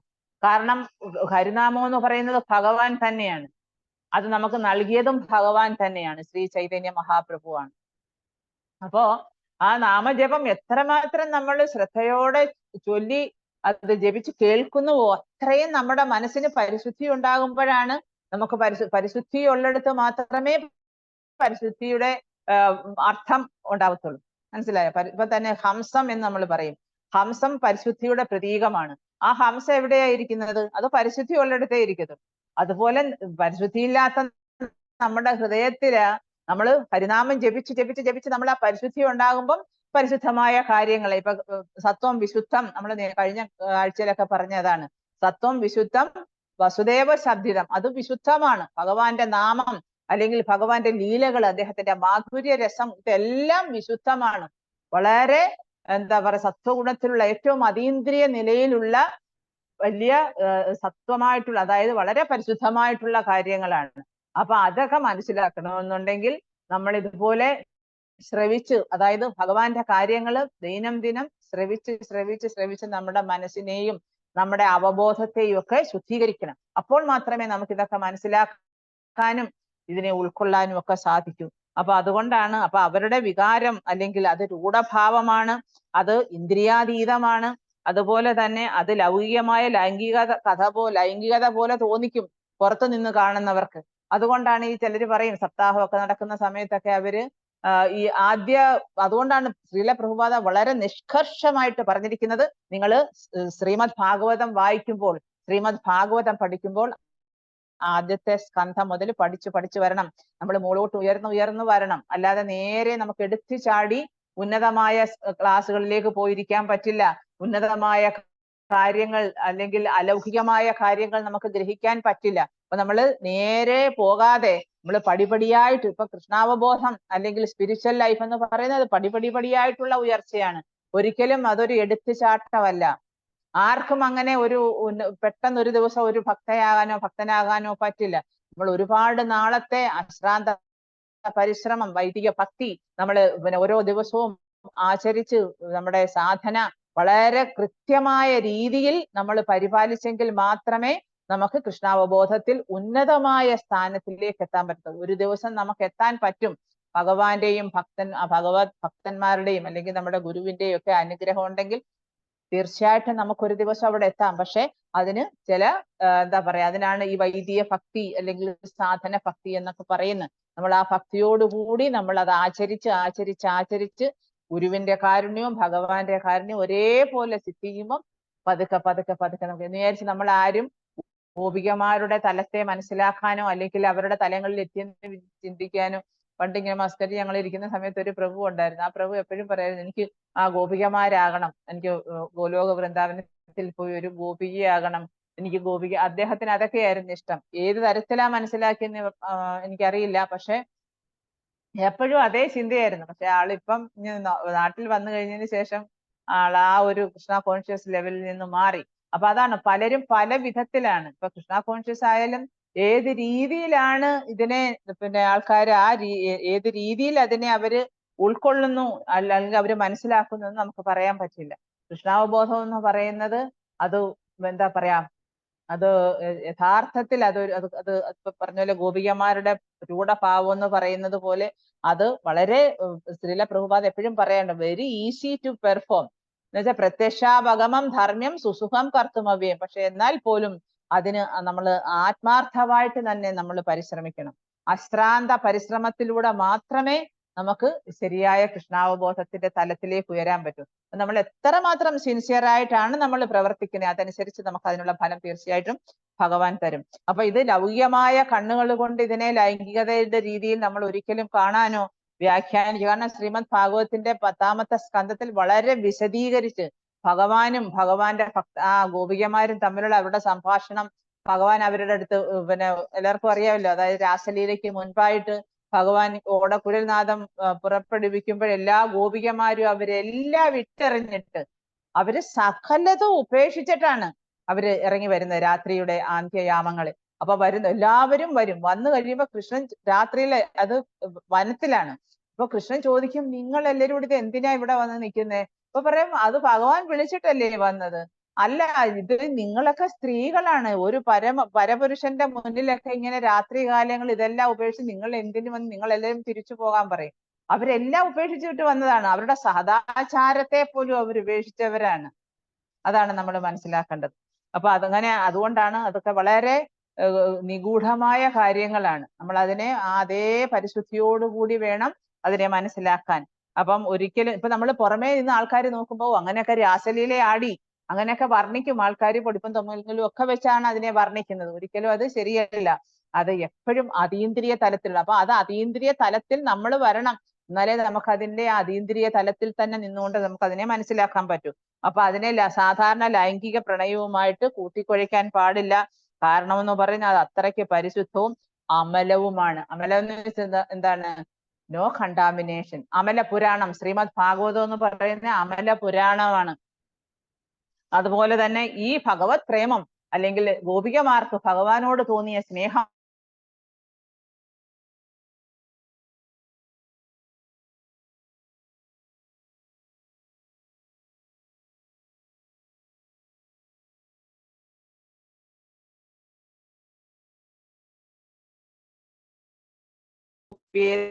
വാഞ്ചന്തി ഭഗവത് പ്രിയാഹ. ഗോപികമാരുടെ പവിത്രമായ പ്രേമം കാമം എന്ന നാമത്താൽ വിഖ്യാതമായി തീർന്നിരിക്കുന്നു. ഉദ്ധവനെ പോലുള്ള ഭഗവത് ഭക്തന്മാർ ആ പ്രേമം ആസ്വദിക്കുവാൻ ആഗ്രഹിക്കുന്നു. അപ്പൊ നമ്മള് ഭക്തിരസാമൃത സിന്ധുവിൽ പറഞ്ഞിട്ടുള്ള ഒരു ശ്ലോകമാണിത്. കാരണം ഗോപികമാരുടെ സ്നേഹം എന്ന് വെച്ചാൽ പവിത്രമാണ്. നേരത്തെ നമ്മൾ അതിനെക്കുറിച്ച് പറഞ്ഞ്. പിന്നെ അതുപോലെ പക്ഷെ ഒരിക്കലും അതിനെ കാമം എന്ന് വെച്ചാൽ ലോകമെമ്പാടും അറിയുന്നത് എങ്ങനെയാണ്? രാസലീല. അതുകൊണ്ടാണ് കൃഷ്ണനെ ഏതെല്ലാം തരത്തിൽ ഇന്നും ആൾക്കാർ പല രീതിയിൽ വ്യാഖ്യാനിക്കുന്ന എന്തുകൊണ്ടാണ്? ഗോപികമാരുടെ നടുക്ക് നിൽക്കുന്ന ഭഗവാൻ ശ്രീകൃഷ്ണൻ എപ്പോഴും സ്ത്രീകളോടൊപ്പം അദ്ദേഹം സഹചരിക്കുന്നു. അപ്പൊ അതൊക്കെ ആൾക്കാർ ആ ഒരു കാമം എന്ന ആ ഒരു വികാരം നാമത്തിലാണ് അത് പറഞ്ഞിരിക്കുന്നത്. ഉദ്ധവൻ എന്ന് പറയുന്ന ആരാണ്? ഭഗവാന്റെ ഏറ്റവും പരിശുദ്ധനായ ഭക്തനാണ്. ആ പ്രേമം ഉദ്ധവൻ പോലും ആഗ്രഹിക്കുന്നുണ്ട്. ഉദ്ധവന് കിട്ടിയില്ല. ഇവൻ ലക്ഷ്മി ദേവിക്ക് കിട്ടിയില്ല. ഗോപികമാർക്ക് കിട്ടിയ ആ ഒരു പ്രേമം ഭഗവാനിൽ നിന്ന്, അല്ലെങ്കിൽ ഗോപികമാര് ഭഗവാന് കൊടുത്ത സ്നേഹം, അല്ലെങ്കിൽ ഇപ്പൊ രാസലീല നിന്നും ലക്ഷ്മി ദേവിക്ക് ആഗ്രഹം ഉണ്ടായിരുന്നാലും ലക്ഷ്മിക്ക് പോലും പങ്കെടുക്കാൻ പറ്റിയില്ല. നാരദമുനി വന്നു, അദ്ദേഹത്തെ നാരദിയാക്കി. ശിവൻ വന്നു, ശിവനെ എന്താണ് ഗോപേശ്വര മഹാദേവ് എന്ന് പറഞ്ഞ അങ്ങനെ വൃന്ദാവനത്തിലെ ശിവരൂപമുണ്ട്. ശിവനെ അവിടെ കാവല് നിർത്തി. അപ്പൊ ശിവനോട് പറഞ്ഞ ആദ്യം പോയി ഇതിനകത്ത് സ്ത്രീകൾക്ക് മാത്രമേ, രാസലീല നടന്നുകൊണ്ടിരുന്നപ്പോ ശിവൻ വിചാരിച്ചു കാണാം എന്ന് വിചാരിച്ച് അവിടെ വൃന്ദാവനത്തിൽ വന്നപ്പം ഗോപികമാരോട് പറഞ്ഞ് എനിക്ക് ഉള്ളിൽ പ്രവേശിക്കണം, രാസലീല അങ്ങനെ പറഞ്ഞ് പോയിട്ട് സ്ത്രീകൾക്ക് മാത്രമേ പ്രവേശനം ഉള്ളൂ, സ്ത്രീയായിട്ട് വരാൻ പറയും. അങ്ങനെ അദ്ദേഹം പോയി സ്ത്രീയായിട്ടൊക്കെ വരുന്നപ്പം ഗോപേശ്വരനായിട്ട് വന്നപ്പോ എന്തായി എന്നിട്ട് അവരവിടെ വാതൊക്കെ നിർത്തിയിട്ട് അവരുള്ളിൽ പോയി. അപ്പൊ അതാണ് അത്രയ്ക്കും ആ അതീന്ദ്രിയമായ തലം എല്ലാവർക്കും ഒന്നും മനസ്സിലാക്കാൻ പറ്റില്ല. അപ്പൊ അതാണ് പക്ഷെ നാട്ടില് അതായത് നമ്മുടെ പുറം ലോകം വിഖ്യാതി കൊടുത്തിരിക്കുന്ന എന്താണ്, അതിനെ കാമം എന്നാണ്. പക്ഷെ ഉദ്ധവൻ എന്ന് പറയുന്ന അദ്ദേഹം ഭഗവാനെ പോലെ തന്നെ അത്രയും പരിശുദ്ധിയുള്ള ആളാണ്.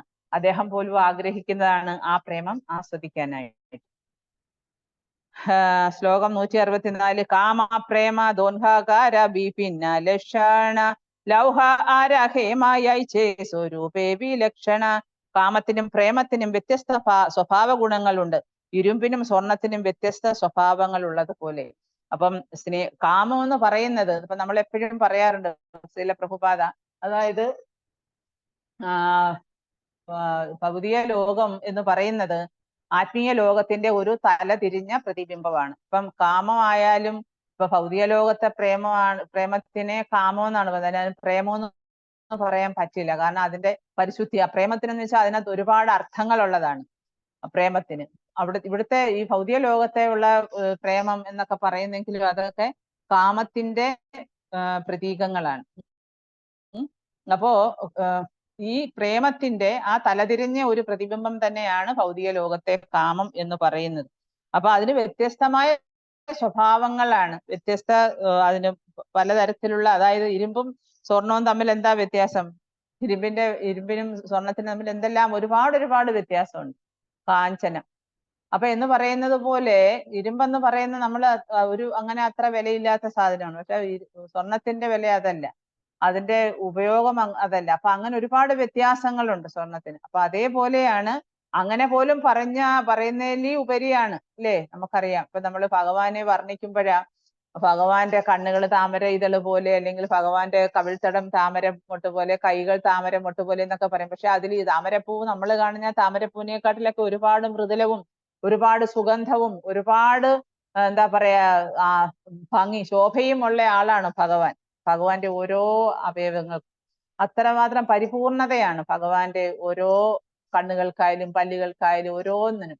നമ്മൾ ഭൗതിക ലോകത്തുള്ള കാര്യങ്ങളുമായിട്ട് അതിനെ കമ്പയർ ചെയ്യുന്നു. അതേപോലെ സ്വർണവും ഇരുമ്പും എന്ന് പറയുന്നത് അതുകൊണ്ടാണ് അദ്ദേഹം പറഞ്ഞിരിക്കുന്നത്, ഗ്രന്ഥകർത്താവ് പറഞ്ഞിരിക്കുന്നത് ഇരുമ്പും സ്വർണവും പോലുള്ള വ്യത്യാസം.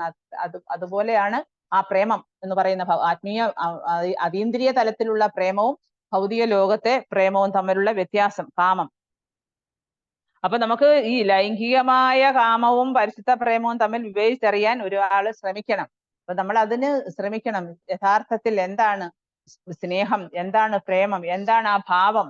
ഭൗതിക ലോകത്തെ പ്രേമം എന്ന് പറയുന്ന എല്ലാം ബോഡിലി അറ്റാച്ച്മെന്റ് അല്ലെങ്കിൽ ബോഡിലി കോൺസെപ്റ്റ് ആണ്. എല്ലാം ശാരീരികമായ അവബോധത്തോടു കൂടിയുള്ള കാര്യങ്ങളാണ്. അപ്പം രണ്ടും തമ്മിൽ ഒത്തിരി വ്യത്യാസമുണ്ട്. കാരണം ഇരുമ്പും സ്വർണം എന്ന് പറയുന്നത് പോലെ ഉള്ള വ്യത്യാസം ഉള്ളതാണ് ഈ പറഞ്ഞ എന്താ പറയാ കാമവും പ്രേമവും ഒക്കെ എന്ന് പറയുന്നത്. ആത്മേന്ദ്രിയ പ്രീതി വാഞ്ച താരേ ബലി കാമ കൃഷ്ണേന്ദ്രിയ പ്രീതി ഇച്ഛ താരേ പ്രേമ നാമ.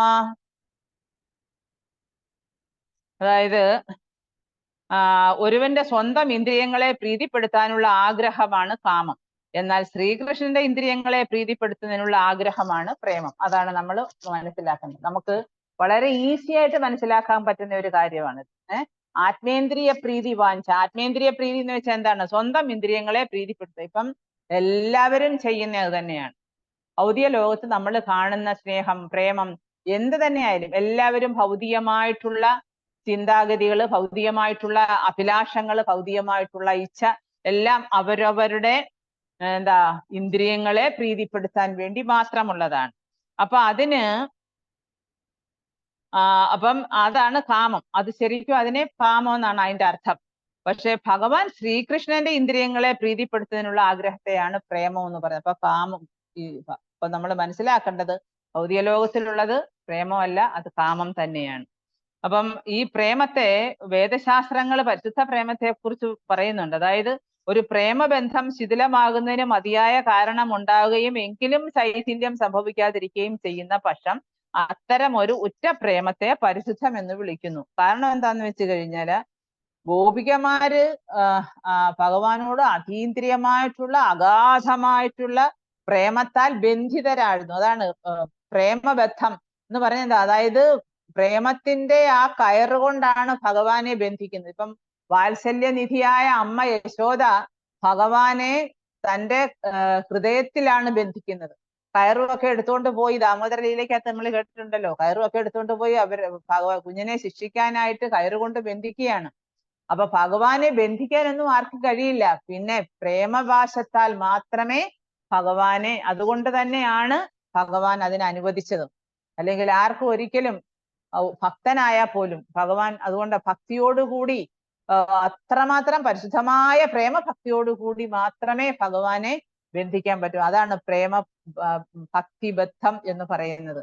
ആ ഭക്തി അല്ലെങ്കിൽ ആ പ്രേമം എന്ന് പറയുന്നത്, അതിന് മാത്രമേ ഭഗവാനെ കീഴടക്കാൻ പറ്റത്തുള്ളൂ. ഭഗവാന്റെ എന്ന് വെച്ചാൽ ഭഗവാൻ അതാണ് ആഗ്രഹിക്കുന്നത്, എല്ലാവരിൽ നിന്നും സ്നേഹം. ഇപ്പൊ നമ്മൾ ഈ ഭൗതിക ലോകത്ത് സ്നേഹമൊക്കെ ആഗ്രഹിക്കുന്നെങ്കിലും അതെല്ലാം കണ്ടീഷൻഡ് ആണ്. മനസ്സിലായി? എല്ലാം കണ്ടീഷൻഡ് ആയിട്ടുള്ള കാര്യങ്ങളാണ്. പക്ഷെ അതല്ല, അതീന്ദ്രിയമായിട്ടുള്ള തലത്തിൽ നമ്മൾ ഭക്തിയെ കാണുമ്പോൾ, അതീന്ദ്രിയമായ തലത്തിൽ നിന്നുകൊണ്ട് ഭക്തിയെ ആ വീക്ഷണത്തിലൂടെ നമുക്ക് നോക്കുമ്പോൾ മനസ്സിലാക്കണമെന്നുണ്ടെങ്കിൽ നമ്മൾ ആ ഒരു അതീന്ദ്രിയമായ നിലയിലേക്ക് എല്ലാവരും ഉയർന്നു വരണം. അപ്പൊ അങ്ങനെയാണ്, അതുകൊണ്ട് നമുക്ക് എല്ലാ കാര്യങ്ങളും നമുക്ക് മനസ്സിലാക്കാൻ പറ്റാത്തത്. അപ്പം ഈ ഗോപികമാരെല്ലാം എന്ന് വെച്ചാൽ ഭഗവാനോട് അത്ര അങ്ങ് ബന്ധിതരാണ്. അവർക്ക് അവരുടെ ബന്ധുക്കളോ അല്ലെങ്കിൽ കുട്ടികളോ അല്ലെങ്കിൽ വീടോ അല്ലെങ്കിൽ അവരുടെ പ്രോപ്പർട്ടീസോ ഇതൊന്നും അവർക്ക് പ്രശ്നമേ അല്ല. നമ്മളൊക്കെ എന്തിനും ഇതെല്ലാം ഇതാണ് കണ്ടീഷൻസ്. നമ്മൾ ഈ ഭൗതിക ലോകത്ത് ജീവിക്കുമ്പോൾ ഇതിനെ എല്ലാം കണക്കിലെടുത്താണ് എല്ലാവരും സ്നേഹിക്കുന്നതും അല്ലെങ്കിൽ സ്നേഹം കൈമാറുന്നതും എല്ലാം. അപ്പൊ ഇന്ദ്രിയാടിസ്ഥാനത്തിലാണ് അവിടെ ലൈംഗിക പ്രണയം. അവിടെ അങ്ങനെ ഒരു പ്രശ്നമേ ഇല്ല. ഗോപികമാര് ഭഗവാനോട് അത്രമാത്രം എന്താണ് അവരുടെ ഹൃദയം കൊണ്ട് അവരുടെ ആത്മാവ് കൊണ്ട് അത്രയും ബന്ധിക്കപ്പെട്ടിരിക്കുകയാണ് ഭഗവാനോട്. അപ്പൊ ഒരിക്കലും അവര് തങ്ങളുടെ വ്യക്തി താല്പര്യത്തെ കണക്കിലെടുത്തല്ല ഭഗവാനെ സ്നേഹിക്കുന്നത്. ഭഗവാന്റെ ഓടക്കുഴൽ നാദം കേട്ട സമയത്ത് അവരതെല്ലാം മറന്ന്, ചിലത് അമ്മമാര് കുട്ടികൾക്ക് മുല കൊടുത്തുകൊണ്ടിരിക്കുന്ന സമയമാണ്, കുട്ടിയെ മാറ്റിയിട്ടേച്ച് അവര് പോയി. എന്നാൽ നമ്മൾ ചോദിക്കും, അവരോട് ഡ്യൂട്ടി കളഞ്ഞേച്ച് എന്തിനാ പോകുന്നത്? ഭഗവാൻ പറഞ്ഞിട്ടുണ്ട്, സർവധർമാൻ പരിത്യജ മാമേകം ശരണം വ്രജ. മനസ്സിലായോ? അപ്പൊ അതേപോലെ ഭർത്താക്കന്മാരുടെ കൂടെ കിടന്നുറങ്ങിയവര് ഭർത്താവിനെ തെളി മാറ്റിയേച്ച് അവര് ആ ഓടക്കുഴൽ നാദം കേട്ട്, അത് എന്ന് വെച്ചാൽ ഭഗവാൻ വിളിക്കുന്നു. അതാണ് അവർക്ക് ഈ ലോകത്ത് അവർക്ക് ഈ ഭൗതികമായിട്ടുള്ള ബന്ധങ്ങളൊന്നും അവരുടെ മനസ്സിലില്ല. അവരുടെ എന്താ പറയാ, ശാശ്വതമായ ബന്ധം. അതുപോലെ നമ്മളായ ഓരോ ജീവാത്മാക്കൾക്കും ഭഗവാനുമായിട്ടും ശാശ്വതമായിട്ടുള്ള ബന്ധമുണ്ട്. അതാണ് പറയുന്നത് ജീവേര സ്വരൂപഹയ നിത്യേര കൃഷ്ണദാസ. എന്താണ് നമ്മുടെ ശാശ്വതമായ ബന്ധം? നമ്മൾ ഭഗവാന്റെ നിത്യദാസരാണ്. ഭഗവാന്റെ നിത്യദാസരാണെന്നുള്ള ആ ഒരു ചിന്ത നമ്മുടെ മനസ്സിൽ ഉണ്ടാകണം. അതാണ് നമ്മുടെ മൂലസ്വരൂപം. അതാണ് നമുക്ക് ഭഗവാനുമായിട്ടുള്ള ബന്ധം എന്ന് പറയുന്നത്. ഗോപികമാര് അവര് ഞാൻ പറഞ്ഞ പോലെ ഓരോരുത്തര് സാരി ഉടുത്തുകൊണ്ട് നിന്നാൽ അത് ശരിക്കും സാരി ഉടുക്കാതെ ഓടി. ചിലര് ഒരു കണ്ണെഴുതിക്കൊണ്ട് കഴിഞ്ഞതേ ഉള്ളൂ, അപ്പോഴത്തേക്ക് ഓടക്കുഴനാദം കേട്ട് ആ ഒരു കണ്ണെഴുതിക്കൊണ്ട് ഓടി. അങ്ങനെ എന്തൊക്കെ ജോലിയിൽ ഏർപ്പെട്ടിരുന്നോ ആ നിമിഷം തന്നെ അവരതെല്ലാം ഉപേക്ഷിച്ച് ഭഗവാന്റെ അരികിലേക്ക് ഓടി. അവിടെ ചെന്നപ്പോ എന്താ പറഞ്ഞത്? നിങ്ങളൊക്കെ എന്തിനാ ഈ രാത്രി എൻ്റെ അടുത്ത് വന്നത്? നിങ്ങളൊക്കെ ഭാര്യമാരാണ്, അമ്മമാരാണ്, അതുപോലെ നിങ്ങൾക്ക് ബന്ധങ്ങളൊക്കെ ഉണ്ട്. ഇതെല്ലാം ഉപേക്ഷിച്ച് നിങ്ങൾ എന്തിനാ എൻ്റെ അടുത്ത് വന്ന്? നിങ്ങൾ എല്ലാവരും തിരിച്ചു പോകുന്നു പറ. അങ്ങനെ ആ ഗോപീഗീതമൊക്കെ പാടുന്ന ഭഗവാന്റെ അടുത്ത്, ഭഗവാനോടുള്ള അവർക്ക് ആ പ്രേമം, ആ നൈരാശ്യം വന്നപ്പോഴാണ് അവർ ആ ഗോപീഗീതം ഭാഗവതത്തിനകത്ത് പറഞ്ഞിട്ടുണ്ട്, 10ാമത്തെ സ്കന്ധത്തില്. അപ്പൊ അതാണ്. അപ്പം എല്ലാ അർത്ഥത്തിലും കൃഷ്ണനെ സന്തോഷിപ്പിക്കണം. കൃഷ്ണനെ നമ്മൾ ഗോപീചന്ദനത്തിന്റെ കാര്യം പറഞ്ഞില്ല. അപ്പൊ അവിടെ എന്താണ്? കൃഷ്ണന് തലവേദന മാറണമെങ്കിൽ ഞങ്ങളുടെ പാദത്തിലെ ധൂളിയോ ഞങ്ങൾ നരകത്തിൽ പോയാലും വേണ്ടിയില്ല, ഭഗവാന്റെ തലവേദന മാറണം. അപ്പൊ അത് പറയുന്നത് അന്യാഭിലാഷിത ശൂന്യം. അപ്പൊ നമ്മൾ അത് ഭക്തിരസാമൃത സിന്ധുവിൽ പറയുന്നതാണ്. അതായത് മറ്റ് അന്യമായിട്ടുള്ള യാതൊരു അഭിലാഷവും ഇല്ലാതെ, ജ്ഞാന കർമാദി അനാവൃതം. ജ്ഞാനയോഗത്തിന്റെ ആവട്ടെ കർമ്മയോഗത്തിന്റെ ആകട്ടെ. എന്താ ജ്ഞാനവും കർമ്മവും ഒക്കെ ഉള്ളത്? അതായത് ജ്ഞാനയോഗത്തിലാ എനിക്ക് ജ്ഞാനം സമ്പാദിക്കണം, അതുപോലെ കർമ്മയോഗത്തിൽ എനിക്ക് കർമ്മം ചെയ്യണം, ഫലേച്ഛാ കർമ്മം. അപ്പൊ ഇതൊക്കെ അത് കാമ്യകർമ്മങ്ങൾ, ഇതെല്ലാം ഉപേക്ഷിച്ച് അന്യാഭിലാഷിത ശൂന്യം, യാതൊരു ഭൗതികമായിട്ടുള്ള കാഴ്ചപ്പാടിൽ വല്ലാതെ ആനുകൂലേന കൃഷ്ണാനുശീലനം. എന്താണ്? കൃഷ്ണന്റെ പ്രീതിപ്പെടുത്താൻ, അല്ലെങ്കിൽ കൃഷ്ണൻ എന്താണ് ആഗ്രഹിക്കുന്നത്? കൃഷ്ണൻ ആഗ്രഹിക്കുന്ന എന്താണ്? മന്മന ഭവ മത് ഭക്തോ, നീ എന്റെ ഭക്തനാകുക. ഭഗവാനും വേറൊരു കണ്ടീഷനും ഇല്ല. സർവധർമാൻ പരിത്യജ മാമേകം ശരണം. ഇതൊക്കെയാണ് ഭഗവാൻ നമ്മളോട് തരുന്ന ഏറ്റവും അൾട്ടിമേറ്റ് ആയിട്ടുള്ള നിർദ്ദേശം സന്ദേശം എന്ന് പറയുന്നത്. അതൊക്കെയാണ് നമ്മൾ മനസ്സിലാക്കേണ്ട. ഭഗവത്ഗീതയ്ക്കകത്തൂടെ ഭഗവാൻ എന്തൊക്കെയാ പറയുന്നത്? എന്റെ ഭക്തനാകുക, എന്നെ നമസ്കരിക്കുക. വളരെ ഈസിയാണ്. സർവധർമ്മ, പിന്നെ എന്തെല്ലാം കാര്യങ്ങൾ അർജുനന് പറഞ്ഞു കൊടുത്തിട്ടാ പറഞ്ഞത്? സർവധർമ്മ എല്ലാം ഉപേക്ഷിച്ചേരെ, എന്നിട്ട് എനിക്കായിട്ട് സമർപ്പണം ചെയ്യുക. അനന്യ ചിന്തയും തോന്നും, വേറെ ഒരു ചിന്തയും പാടില്ല, ഞാൻ മാത്രമായിരിക്കണം. അപ്പൊ അങ്ങനെയുള്ള ഒരാളിന്, അങ്ങനെയുള്ള ഒരു ഭക്തൻ, അതുകൊണ്ടാണ് ഗോപികമാര് ഇത്രയും, അവര് ഓരോ ഡ്യൂട്ടി ഉള്ളവരാണ്. ചിലര് അമ്മമാര്, ചിലര് കുട്ടികള്, ചിലര് എന്താ പറയാ മരുമക്കള്, അല്ലെങ്കിൽ ഭാര്യമാര്. അപ്പൊ ഇതൊക്കെ അവർക്ക് ബന്ധങ്ങളുണ്ട്. പക്ഷെ അതെല്ലാം ഉപേക്ഷിച്ച് അവര് ഭഗവാന്റെ അടുത്ത് ആ നിമിഷം അവര് പറന്നെത്തി. അതൊക്കെ നമുക്ക് ഇമാജിൻ ചെയ്യാൻ പോലും പറ്റില്ല. അതുകൊണ്ടാണ് പറയുന്നത് ആ പ്രേമത്തിന്റെ ആ അഗാധത, അതാ രൂഢഭാവം എന്ന് പറയുന്ന അതാണ്. അവർക്ക് അവരൊന്നിനെ, അത് രാത്രിയാണ്. അതുകൊണ്ടാണ് കൃഷ്ണൻ പറഞ്ഞത്, ഈ രാത്രിയിൽ, ഈ അർദ്ധരാത്രി നിങ്ങൾ എന്തിനാണ് എൻ്റെ അടുത്ത് വന്നത്? എന്തിനാണ് എൻ്റെ അടുത്ത് നിങ്ങൾ ഈ അർദ്ധരാത്രി? ഞാനൊരു ഓടക്കുഴൽ വായിച്ചു, അതൊക്കെ നേരിച്ച് നിങ്ങൾ എന്തിനാ എല്ലാവരും ഓടി വന്നത്? നിങ്ങൾക്ക് എന്തെല്ലാം, നിങ്ങളുടെ സഹദാചാരമെങ്കിലും നോക്കണ്ടേ? നിങ്ങൾ സ്ത്രീകളല്ലേ, നാളെ നിങ്ങളെ ലോകം പഴിക്കും.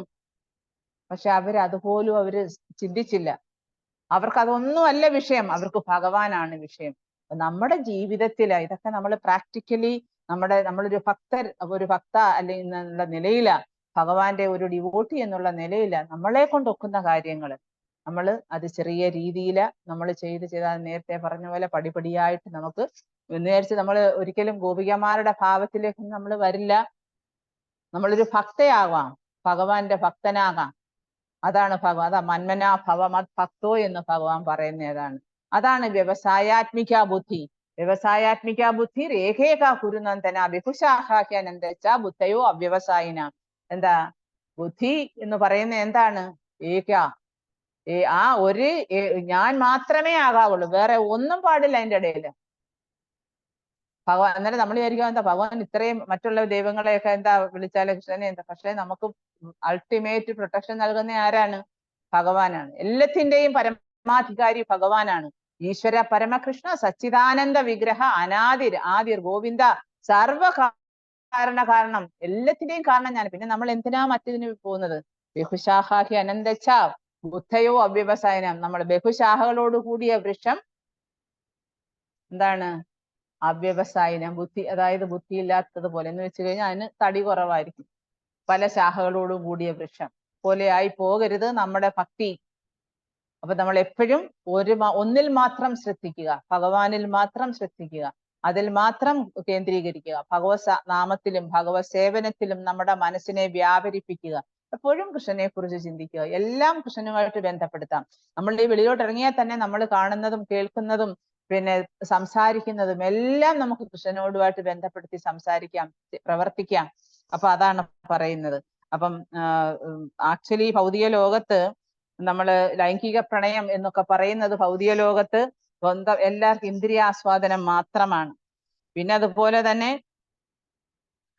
ഒരുപാട് കാര്യങ്ങളുണ്ട്. അതായത് പ്രശസ്തി, പിതൃത്വം, സമ്പത്ത്, പിന്നെ അതുപോലെ നിയാമക തത്വങ്ങൾ പാലിക്കുക, ഇതെല്ലാം ഇന്ദ്രിയ സന്ദർപ്പണം തന്നെയാണ്. വേദങ്ങളിൽ കൂടി ആൾക്കാർ ഓരോ നിയമങ്ങളും അനുഷ്ഠാനങ്ങളും ഒക്കെ നടത്തുന്നത്. അതിനെല്ലാം ഇതിന്റെ കലർപ്പുണ്ട്, ഭൗതികതയുടെ കലർപ്പുണ്ട്. ദേശീയത, മതം, പരോപകാരം, ഇതെല്ലാം പ്രഭുപാദ എഴുതിയിട്ടുണ്ട്. സദാചാരം, മതഗ്രന്ഥ നിബന്ധനകള്, ആരോഗ്യരക്ഷാ നിർദ്ദേശം, കാമ്യകർമ്മങ്ങൾ, ലജ്ജാശീലത, സഹിഷ്ണുത, സ്വകാര്യത, അതുപോലെ തന്നെ സുഖ സൗകര്യങ്ങള്, മോശം, ഭൗതിക പുരോഗതി, കുടുംബസ്നേഹം, സമുദായ പ്രശ്നത്തെയും നിയമപരമായ ശിക്ഷകളെയും കുറിച്ചുള്ള ഭയം, ഇതെല്ലാം എന്ന് പറയുന്ന ഇന്ദ്രിയാസ്വാദന പ്രവർത്തികളിൽ ഉൾപ്പെട്ടതാണ്. അതിനകത്തെല്ലാം ഇപ്പൊ നമ്മള് പരോപകാരം ഉദാഹരണത്തിന്, പിന്നെ അതുപോലെ തന്നെ നമ്മൾ ഭൗതിക പുരോഗതി, പിന്നെ അതുപോലെ സദാചാരം, ഇതെല്ലാം ഇന്ദ്രിയ സന്ദർപ്പണം തന്നെയാണ് ഒരു പരിധിവരെ. അതിനകത്തെല്ലാം അതിന്റെ കലർപ്പുണ്ട്. അപ്പം ഇന്ദ്രിയ പ്രീണനം എന്ന് പറയുന്നതിന്റെ ഉപശാഖകളാണ് ഇതെല്ലാം. അപ്പൊ ഇതെല്ലാം ഒരു സൈഡ് വരെ സത്പ്രവർത്തികളും ഉണ്ട്. പക്ഷെ എന്നാൽ പോലും അടിസ്ഥാനപരമായിട്ട് ഇന്ദ്രിയ സംതൃപ്തിക്ക് വേണ്ടിയാണ് ഒരാൾ ഇതെല്ലാം ചെയ്യുന്നത്. മറ്റൊരാളവരെ സഹായിച്ചാലും അതിനും എനിക്ക് അതിനകത്തുനിന്ന് എന്തെങ്കിലും ഒരു നന്മ, ഞാൻ ഇന്നൊരാളെ സഹായിച്ച നാളെ ഒരാൾ എന്നെ സഹായിക്കും, ആ രീതിയിലും ചിന്തിക്കുന്നവരുണ്ട്. അപ്പം അതുകൊണ്ട് അതായത് സദാചാരവും ധാർമ്മികവുമായ തത്വങ്ങളെല്ലാം പാലിക്കുമ്പോഴും നമുക്ക് വ്യക്തി താല്പര്യങ്ങളുണ്ട്, അവനവൻ്റെതായിട്ടുള്ള വ്യക്തി താല്പര്യങ്ങൾ. നമ്മൾ ഇതെല്ലാം പല കാര്യങ്ങളും ചെയ്യുമെങ്കിൽ നമുക്ക് എപ്പോഴും ഒരു ചെറിയ സ്വാർത്ഥത അല്ലെങ്കിൽ വ്യക്തി താല്പര്യം, നമ്മുടെ ഇന്ദ്രിയത്തെ പ്രീതിപ്പെടുത്താനുള്ള ഒരു അഭിവാഞ്ച എപ്പോഴും ഉണ്ടാകും. അപ്പൊ അതൊന്നും ആർക്കും ത്യജിക്കാൻ പറ്റില്ല. പക്ഷെ എന്ത് വേണം, ഇപ്പം നമ്മള് കൃഷ്ണന്റെ ദാസരാണ്, നമ്മള് കൃഷ്ണന്റെ ദാസരാണ് എല്ലാറ്റിലും ഉപരി. അപ്പൊ അത് അനുഭവപ്പെടുന്ന തലത്തിലേക്ക് എപ്പോഴെത്തിച്ചേരുന്നു, അതാണ് അതീന്ദ്രിയമായ തലം. അപ്പൊ ആ ദാസ്യഭാവത്തോടുകൂടി നിർവഹിക്കുന്ന കർമ്മങ്ങളാണ് പരിശുദ്ധമായിട്ടുള്ള ഭഗവത് പ്രേമം എന്ന് പറയുന്നത്. എന്ത് ചെയ്താലും നേരത്തെ പറഞ്ഞ പോലെ അന്യാഭിലാഷിത അശൂന്യം, സർവധർമാൻ പരിത്യജ എന്ന് വിചാരിച്ച് നമുക്കിപ്പം ഭൗതിക ലോകത്ത് ഡ്യൂട്ടികളുണ്ട്. ഇപ്പൊ ചോദിക്കും എല്ലാം ഉപേക്ഷിച്ചിട്ട് സന്യാസിയായി പോകണോ? അല്ല, ഭഗവാൻ അങ്ങനെ പറയുന്നതേ ഇല്ല. ചിലര് പറയോ കൃഷ്ണ കോൺഷ്യസ്, അയ്യോ അതിനകത്ത് അങ്ങ് പോയി ചാടല്ലേ, അതിനകത്ത് ചെന്ന് കഴിഞ്ഞാൽ സന്യാസിമാരായി പോവും. അതല്ല കൃഷ്ണ കോൺഷ്യസ് എന്ന് പറയുന്നത്. കൃഷ്ണ കോൺഷ്യസ് എന്ന് വെച്ചാൽ ഓൾവേസ് പ്രാക്ടിക്കലാണ്, പ്രായോഗികമായ നമ്മുടെ ഇന്ദ്രിയങ്ങളെ ഇന്ദ്രിയത്തെയും മനസ്സിനെയും ഒക്കെ അടക്കി പരിശുദ്ധമായിട്ടുള്ള ഭഗവത് പ്രേമം നേടുക എന്നുള്ളതാണ് കൃഷ്ണാവബോധം കൊണ്ട് ഉദ്ദേശിക്കുന്നത്. അല്ല അവിടെ വേറെ ഒരു ഭൗതികതയോ അല്ലെങ്കിൽ അതിനകത്ത് വേറെ എന്താ പറയാ, നമ്മുടെ കർത്തവ്യങ്ങളെ ഒന്നും സാക്രിഫൈസ് ചെയ്യാനും ഭഗവാൻ പറയുന്നില്ല. നീ ധർമ്മങ്ങളെയൊക്കെ ഉപേക്ഷിച്ചെന്ന് പറയുന്നെങ്കിലും പോലും ഭഗവാൻ നമ്മുടെ കർത്തവ്യം അതുകൊണ്ടാണല്ലോ അർജുനൻ പറഞ്ഞല്ലോ എനിക്ക് യുദ്ധമൊന്നും ചെയ്യണ്ട, ഞാൻ കാട്ടിൽ പോയി തപസ് ചെയ്തോളാവുന്നു. അന്നേരം കൃഷ്ണൻ എന്താ പറഞ്ഞ്, നിന്റെ കർത്തവ്യം നീ ചെയ്യുക, നീ ക്ഷത്രിയനാണ്, നിന്റെ കർത്തവ്യം നീ അനുഷ്ഠിക്കൂ എന്ന് പറയുന്നുണ്ട്. സർവധർമാൻ പരിത്യജ എന്ന് പറഞ്ഞതിന്റെ ഉദ്ദേശം എന്താണെന്ന് വെച്ച് കഴിഞ്ഞാൽ നമുക്ക് ഒരുപാട് ധർമ്മങ്ങളൊക്കെ ഉണ്ട്, അതിനെയെല്ലാം കൃഷ്ണവൽക്കരിക്കുക എന്നുള്ളതാണ്. നമ്മുടെ കുട്ടികളാവട്ടെ, നമ്മുടെ ബോധമാകട്ടെ, നമ്മുടെ ദൈനംദിന കർമ്മങ്ങളാകട്ടെ, നമ്മൾ രാവിലെ എഴുന്നേൽക്കുന്നു, നാമം ജപിക്കുന്നു, നമ്മൾ ഭക്ഷണം കഴിക്കുന്നു. അപ്പൊ ഈ ഭക്ഷണം എന്ന് പറയുന്നത് അത് ഭഗവാനെ നിവേദിച്ച് ആ പ്രസാദം കഴിക്കും, അത് കൃഷ്ണാവബോധമായി. അതുപോലെ നമ്മൾ ഈശ്വരനെ ഏതെങ്കിലും ഈശ്വര കാര്യങ്ങൾ, അതുപോലെ ധർമ്മഗ്രന്ഥങ്ങൾ വായിക്കുക, മറ്റുള്ളവരോട് സംസാരിക്കുമ്പോൾ ഭഗവാനെ കുറിച്ച് സംസാരിക്കുക, അവർക്കൂടെ ഭഗവാന്റെ സേവനത്തിന്റെ മഹാത്മ്യത്തെ കുറിച്ച്, മഹിമകളെ കുറിച്ച് പറഞ്ഞു കൊടുത്ത് അവരെയും കൃഷ്ണാവബോധത്തിൽ കൊണ്ടുവരിക. ഇതൊക്കെ തന്നെയാണ്, ഇത് വലിയ ഈസി ആയിട്ടുള്ള കാര്യം തന്നെ. സുസുഖം കർത്തും അവ്യയം, അതുകൊണ്ടാണ് പറയുന്നത്. അപ്പൊ ദാസ്യഭാവത്തോടുകൂടി ഞാനൊരു ഭഗവാന്റെ ദാസനാണ്, എനിക്ക് ഭഗവാന്റെ ആ ദാസ്യം എനിക്കത് അനുഷ്ഠിക്കണം. എന്താണ് ആ ദാസ്യം എന്ന് പറയുന്നത്? ശ്രവണം, കീർത്തനം, നമ്മൾ നേരത്തെ പറഞ്ഞ 9 തരത്തിലുള്ള പ്രക്രിയകൾ. പിന്നെ അത് കഴിഞ്ഞാണ് നമ്മൾ ഉന്നതമായ അതാണ് പ്രേമം എന്ന് പറയുന്ന ലാസ്റ്റാണ്. അപ്പൊ ആ ഒരു ഭാവത്തിലേക്ക് നമ്മൾ അടുത്തുകൊണ്ടിരിക്കണം. നമ്മൾ ഓരോ ദിവസവും നമ്മൾ ഇന്നലത്തെക്കാട്ടിൽ ഇമ്പ്രൂവ് ആകണം, ഇന്നത്തെക്കാട്ടിൽ ഇമ്പ്രൂവ് ആകണം നാളത്തെ കാര്യമൊന്നും നമ്മളിലല്ല, മനസ്സിലായോ? അപ്പൊ നമ്മൾ ചെയ്യാവുന്ന കാര്യങ്ങൾ അത്രയും നമ്മൾ സൂക്ഷ്മമായിട്ട് നിഷ്കർഷയോടെ ചെയ്യുക. അതോടൊപ്പം തന്നെ നമ്മുടെ മനസ്സിനെ നമ്മൾ പരിശുദ്ധമാക്കാനായിട്ട് ശ്രമിക്കുക. അത് നമ്മളെ കൊണ്ട് മറ്റുള്ളവർക്കും ഉപകാരം ഉണ്ടാകണം. സമൂഹത്തിനെ നമ്മൾ ഉദ്ധരിക്കാൻ നമുക്കും പറ്റും, സമൂഹത്തിനെ ഉദ്ധരിക്കാനായിട്ട്. ഇന്ന് സമൂഹത്തിനെ ദ്രോഹിക്കുന്ന ആൾക്കാരുണ്ട്, അല്ലേ? നമ്മൾ ചുറ്റും കാണുന്നുണ്ട് സമൂഹത്തെ, അവരവരുടെ സ്വാർത്ഥ മനോഭാവം. പക്ഷെ അതിനൊക്കെയാണ് നമ്മൾ ഓരോരുത്തർക്കും നമുക്ക് ഭഗവാൻ ഓരോന്ന് കാട്ടിത്തരികയാണ്. ആരും തെറ്റുകാരല്ല പുറമേ നോക്കുകയാണെങ്കിൽ, പക്ഷെ നമ്മുടെ കർമ്മദോഷം അതിനകത്തെല്ലാം ഉൾപ്പെടുന്നുണ്ട്. പിന്നെ അത് കൃഷ്ണന്റെ പരമമായ പ്രീതിക്ക് വേണ്ടിയായിരിക്കണം. ഞാൻ ഈ ചെയ്യുന്ന കർമ്മം അത് ഭഗവാന് വേണ്ടി, ഞാൻ ഭക്ഷണം കഴിക്കുന്നത് ഭഗവാന്റെ പ്രസാദം, അല്ലെങ്കിൽ ഞാൻ നാമം ജപിക്കുന്നത് ഭഗവാനെ പ്രീതിപ്പെടുത്താൻ. നമ്മളിപ്പോ നാമം ജപിക്കുന്നതും നമ്മൾ പരിശുദ്ധീകരിക്കാനാണെങ്കിൽ പോലും അതും ഭഗവാന്റെ സേവനമാണെന്ന രീതിയിൽ നമ്മൾ ചെയ്യണം. ഞാൻ ഇന്ന് വെളുപ്പിനെ എഴുന്നേറ്റ് ഞാൻ നാമം ജപിക്കുന്നത് ഇത് ഭഗവാന്റെ സേവനമാണ്. എല്ലാം നമ്മൾ ഭഗവാന്റെ കാരണം നമ്മൾ നിത്യദാസരാണ്. ദാസന്മാരുടെ ജോലി എന്താണ്? സേവനം ചെയ്യുക എന്നുള്ളതാണ്, അല്ലെ? നമ്മൾ എപ്പോഴും മറ്റുള്ള സമൂഹത്തിലും നമ്മുടെ വീട്ടിലും ഒക്കെ ഉള്ള സേവനങ്ങളൊക്കെ നമ്മൾ ചെയ്യുന്നു. അതൊക്കെ ആത്മീയവൽക്കരിക്കപ്പെടും നമ്മൾ ഭഗവാന്റെ സേവനത്തിൽ ഏർപ്പെട്ടു കഴിഞ്ഞാൽ. അതുകൊണ്ടാണ് ശ്രീകൃഷ്ണന്റെ പരമമായ ഇന്ദ്രിയ പ്രീതിക്ക് വേണ്ടി ഭഗവാൻ ഋഷികേശനാണ്. ഋഷികേശ സേവനം ഭക്തിരുത്തമ. അതാണ് ഏറ്റവും പരമമായ ഭക്തി. ഋഷികേശനായിട്ടുള്ള ഭഗവാനാണ് എല്ലാ ഇന്ദ്രിയങ്ങളുടെയും നാഥൻ.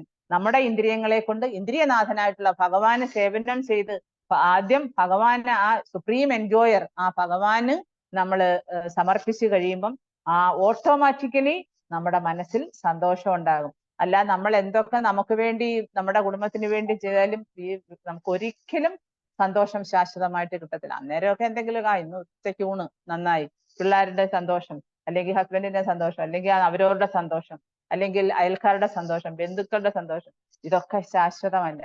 ഭഗവാനെ പ്രീതിപ്പെടുത്തുക, ഭഗവാന്റെ ഇന്ദ്രിയങ്ങൾക്ക് വേണ്ടി നമ്മൾ ആ പ്രീതിക്ക് വേണ്ടി നമ്മൾ പ്രവർത്തിച്ചു കഴിഞ്ഞാൽ അപ്പോഴാണ് നമുക്കും ശാശ്വതമായിട്ടുള്ള അതീന്ദ്രിയമായിട്ടുള്ള സന്തോഷം അനുഭവപ്പെടുന്നത്. അതുപോലെ തന്നെ അപ്പം ഫലം ആസ്വദിക്കണമെന്നുള്ള ലക്ഷ്യത്തോടു കൂടി ഒരിക്കലും നമ്മൾ ഒരു കർമ്മവും നിർവഹിക്കരുത്. അതിനാണ് കാമ്യകർമ്മം എന്ന് പറയുന്നത്.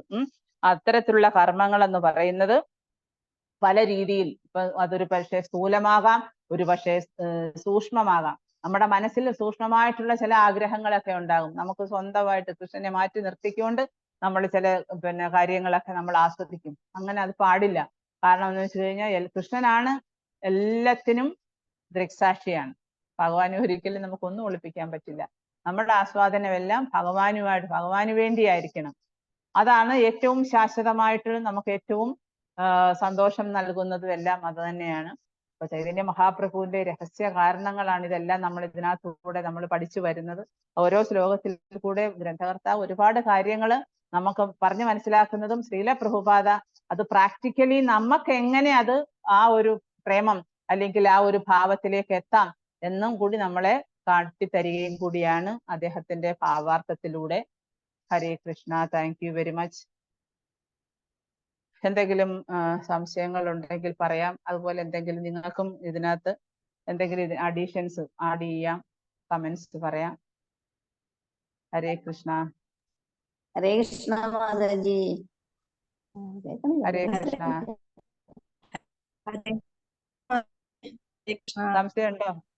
സംശയമുണ്ടോ? ക്ലാസ് നന്നായിരുന്നു മാതാജി, വളരെ നന്നായിരുന്നു. ഹരേ കൃഷ്ണ. ഹരേ കൃഷ്ണ. ഹരേ കൃഷ്ണ. ഹരേ കൃഷ്ണ. മാതാജി മനസ്സിലായ?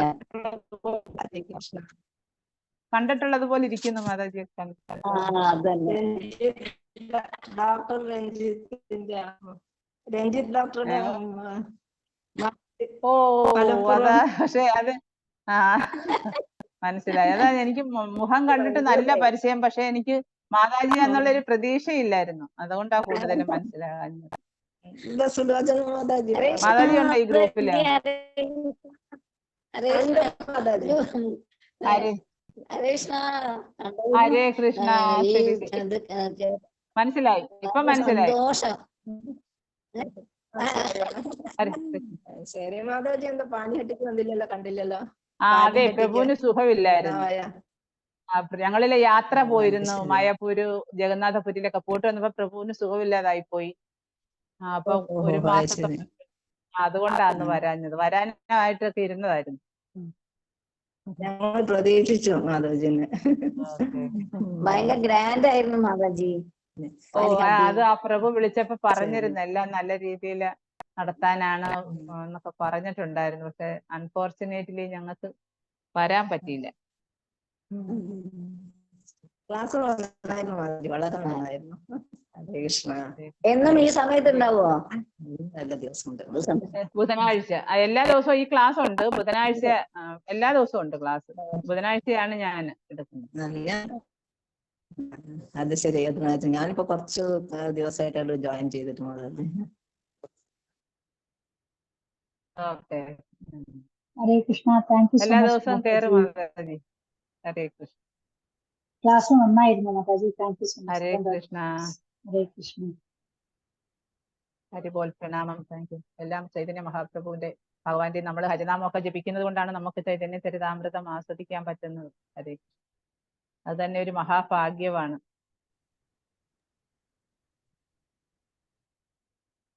ഹരേ കൃഷ്ണ. ആർക്കും സംശയമൊന്നും ഇല്ലല്ലോ? ഹരേ കൃഷ്ണ മാതാജി, വളരെ സന്തോഷം, വളരെ നന്ദി. താങ്ക് യു മാതാജി. ഹരേ കൃഷ്ണ. ഗംഭീരമായ ക്ലാസ് ആസ് യൂഷ്വൽ. വളരെ മനോഹരം. വളരെ വളരെ മനോഹരം. നിറഞ്ഞ സന്തോഷം. വളരെ നന്ദി മാതാജി. ഒരുപാട് ആൾക്കാർ യൂട്യൂബിലൂടെയും കൂടെ കേൾക്കുന്നുണ്ട്. ഇപ്പോ വൈകുന്നേര സമയം പലർക്കും ജോലി ഉള്ളത് കൊണ്ട് അവരല്ലാതെ റെക്കോർഡഡ് ആയിട്ട് നമ്മൾ യൂട്യൂബിൽ അപ്ലോഡ് ചെയ്യുമ്പോൾ അത് റെഗുലർ ആയിട്ട് കേൾക്കുന്നുണ്ട്. കേട്ടിട്ട് എല്ലാവരും വളരെ നല്ല അഭിപ്രായമാണ് മാതാജിയെ കുറിച്ച്, മാതാജിയുടെ ക്ലാസ്സിനെ കുറിച്ച് പറയുന്നത്. നിറഞ്ഞ സന്തോഷം മാതാജി, നമ്മുടെ മഹാഭാഗ്യം. എന്നാലും മാതാജി എല്ലാ ആഴ്ചയും പ്രഭുവിന്റെ വലിയ മനസ്സിന് എനിക്ക് പ്രണാമം അർപ്പിക്കുന്നു. അങ്ങനെ പറയുന്നു മാതാജി. മാതാജിയുടെ ബ്ലെസ്സിങ്സ് നമുക്ക് എല്ലാവർക്കും വേണം. ചൈതന്യ ചരിതാമൃതം നൽകി ഞങ്ങളെല്ലാം ബ്ലെസ് ചെയ്യണം മാതാജി. നിറഞ്ഞ സന്തോഷം. വളരെ വളരെ ആത്മാർത്ഥമായി നന്ദി പറയുന്നു മാതാജി. Thank you. ഹരേ കൃഷ്ണ. ഹരേ കൃഷ്ണ മാതാജി. എന്നെ ഓർമ്മയുണ്ടോ? നമ്മള് ദ്വാരക ട്രിപ്പില് വിഷ്ണുപ്രിയ, വിനീത, ദേവിദാസി. അത് വീഡിയോ ഓൺ ചെയ്യും മാതാജി. മാതാജി, ഞാൻ ഇവിടെയാ നിക്കണത്, അതുകൊണ്ടാ. അടുത്ത ക്ലാസ്സിൽ ഞാൻ ഓൺ ചെയ്യാം. ഹരേ കൃഷ്ണ. മാതാജിക്ക് ഓർമ്മയുണ്ടോന്ന് അറിയില്ല, നമ്മള് ദ്വാരക ട്രിപ്പിൽ ഉണ്ടായിരുന്നു, അപ്പൊ നമ്മള് സംസാരിച്ചിട്ടുണ്ടായിരുന്നു. തിരുവനന്തപുരത്ത് വിഷ്ണുപ്രിയ അല്ലല്ലോ? അല്ല അല്ല അല്ല, ഇത് കൊടുങ്ങല്ലൂരിന്ന്. കൊടുങ്ങല്ലൂരിന്ന്. ചിലപ്പോ മാതാജിക്ക് മുഖം ഓർമ്മ കിട്ടുന്നുണ്ടാവില്ല, പക്ഷെ ഭയങ്കര നല്ല ക്ലാസ് ആയിരുന്നു മാതാജി. ഹരേ കൃഷ്ണ. അടുത്ത പ്രാവശ്യം ഞാൻ ഓൺ ചെയ്യാട്ടോ മാതാജി. ഹരേ കൃഷ്ണ. ഓ ശരി ശരി. ഇപ്പോഴേ പറയണമെന്ന് എനിക്ക് തോന്നി. എനിക്കറിയാം മാതാജി വീഡിയോ ഓൺ ചെയ്യാൻ പറയുന്നത്, പക്ഷെ ഇപ്പോഴേ പറയണമെന്നല്ലോ, ആ ക്ലാസ് കഴിയുമ്പോ പറയണല്ലോ, അതുകൊണ്ട് ഞാൻ പറഞ്ഞതാ. ഹരേ കൃഷ്ണ.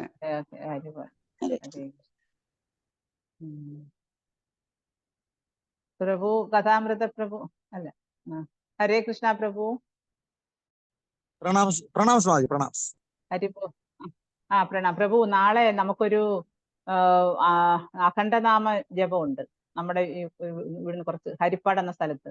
അപ്പൊ അന്നേരം നമ്മൾ രാവിലെ 6 to ഈവനിങ് 6. അപ്പൊ പ്രഭുവിന്റെ ക്ലാസ് അപ്പൊ നാളെ എടുക്കാൻ പറ്റിയെന്ന് വരും.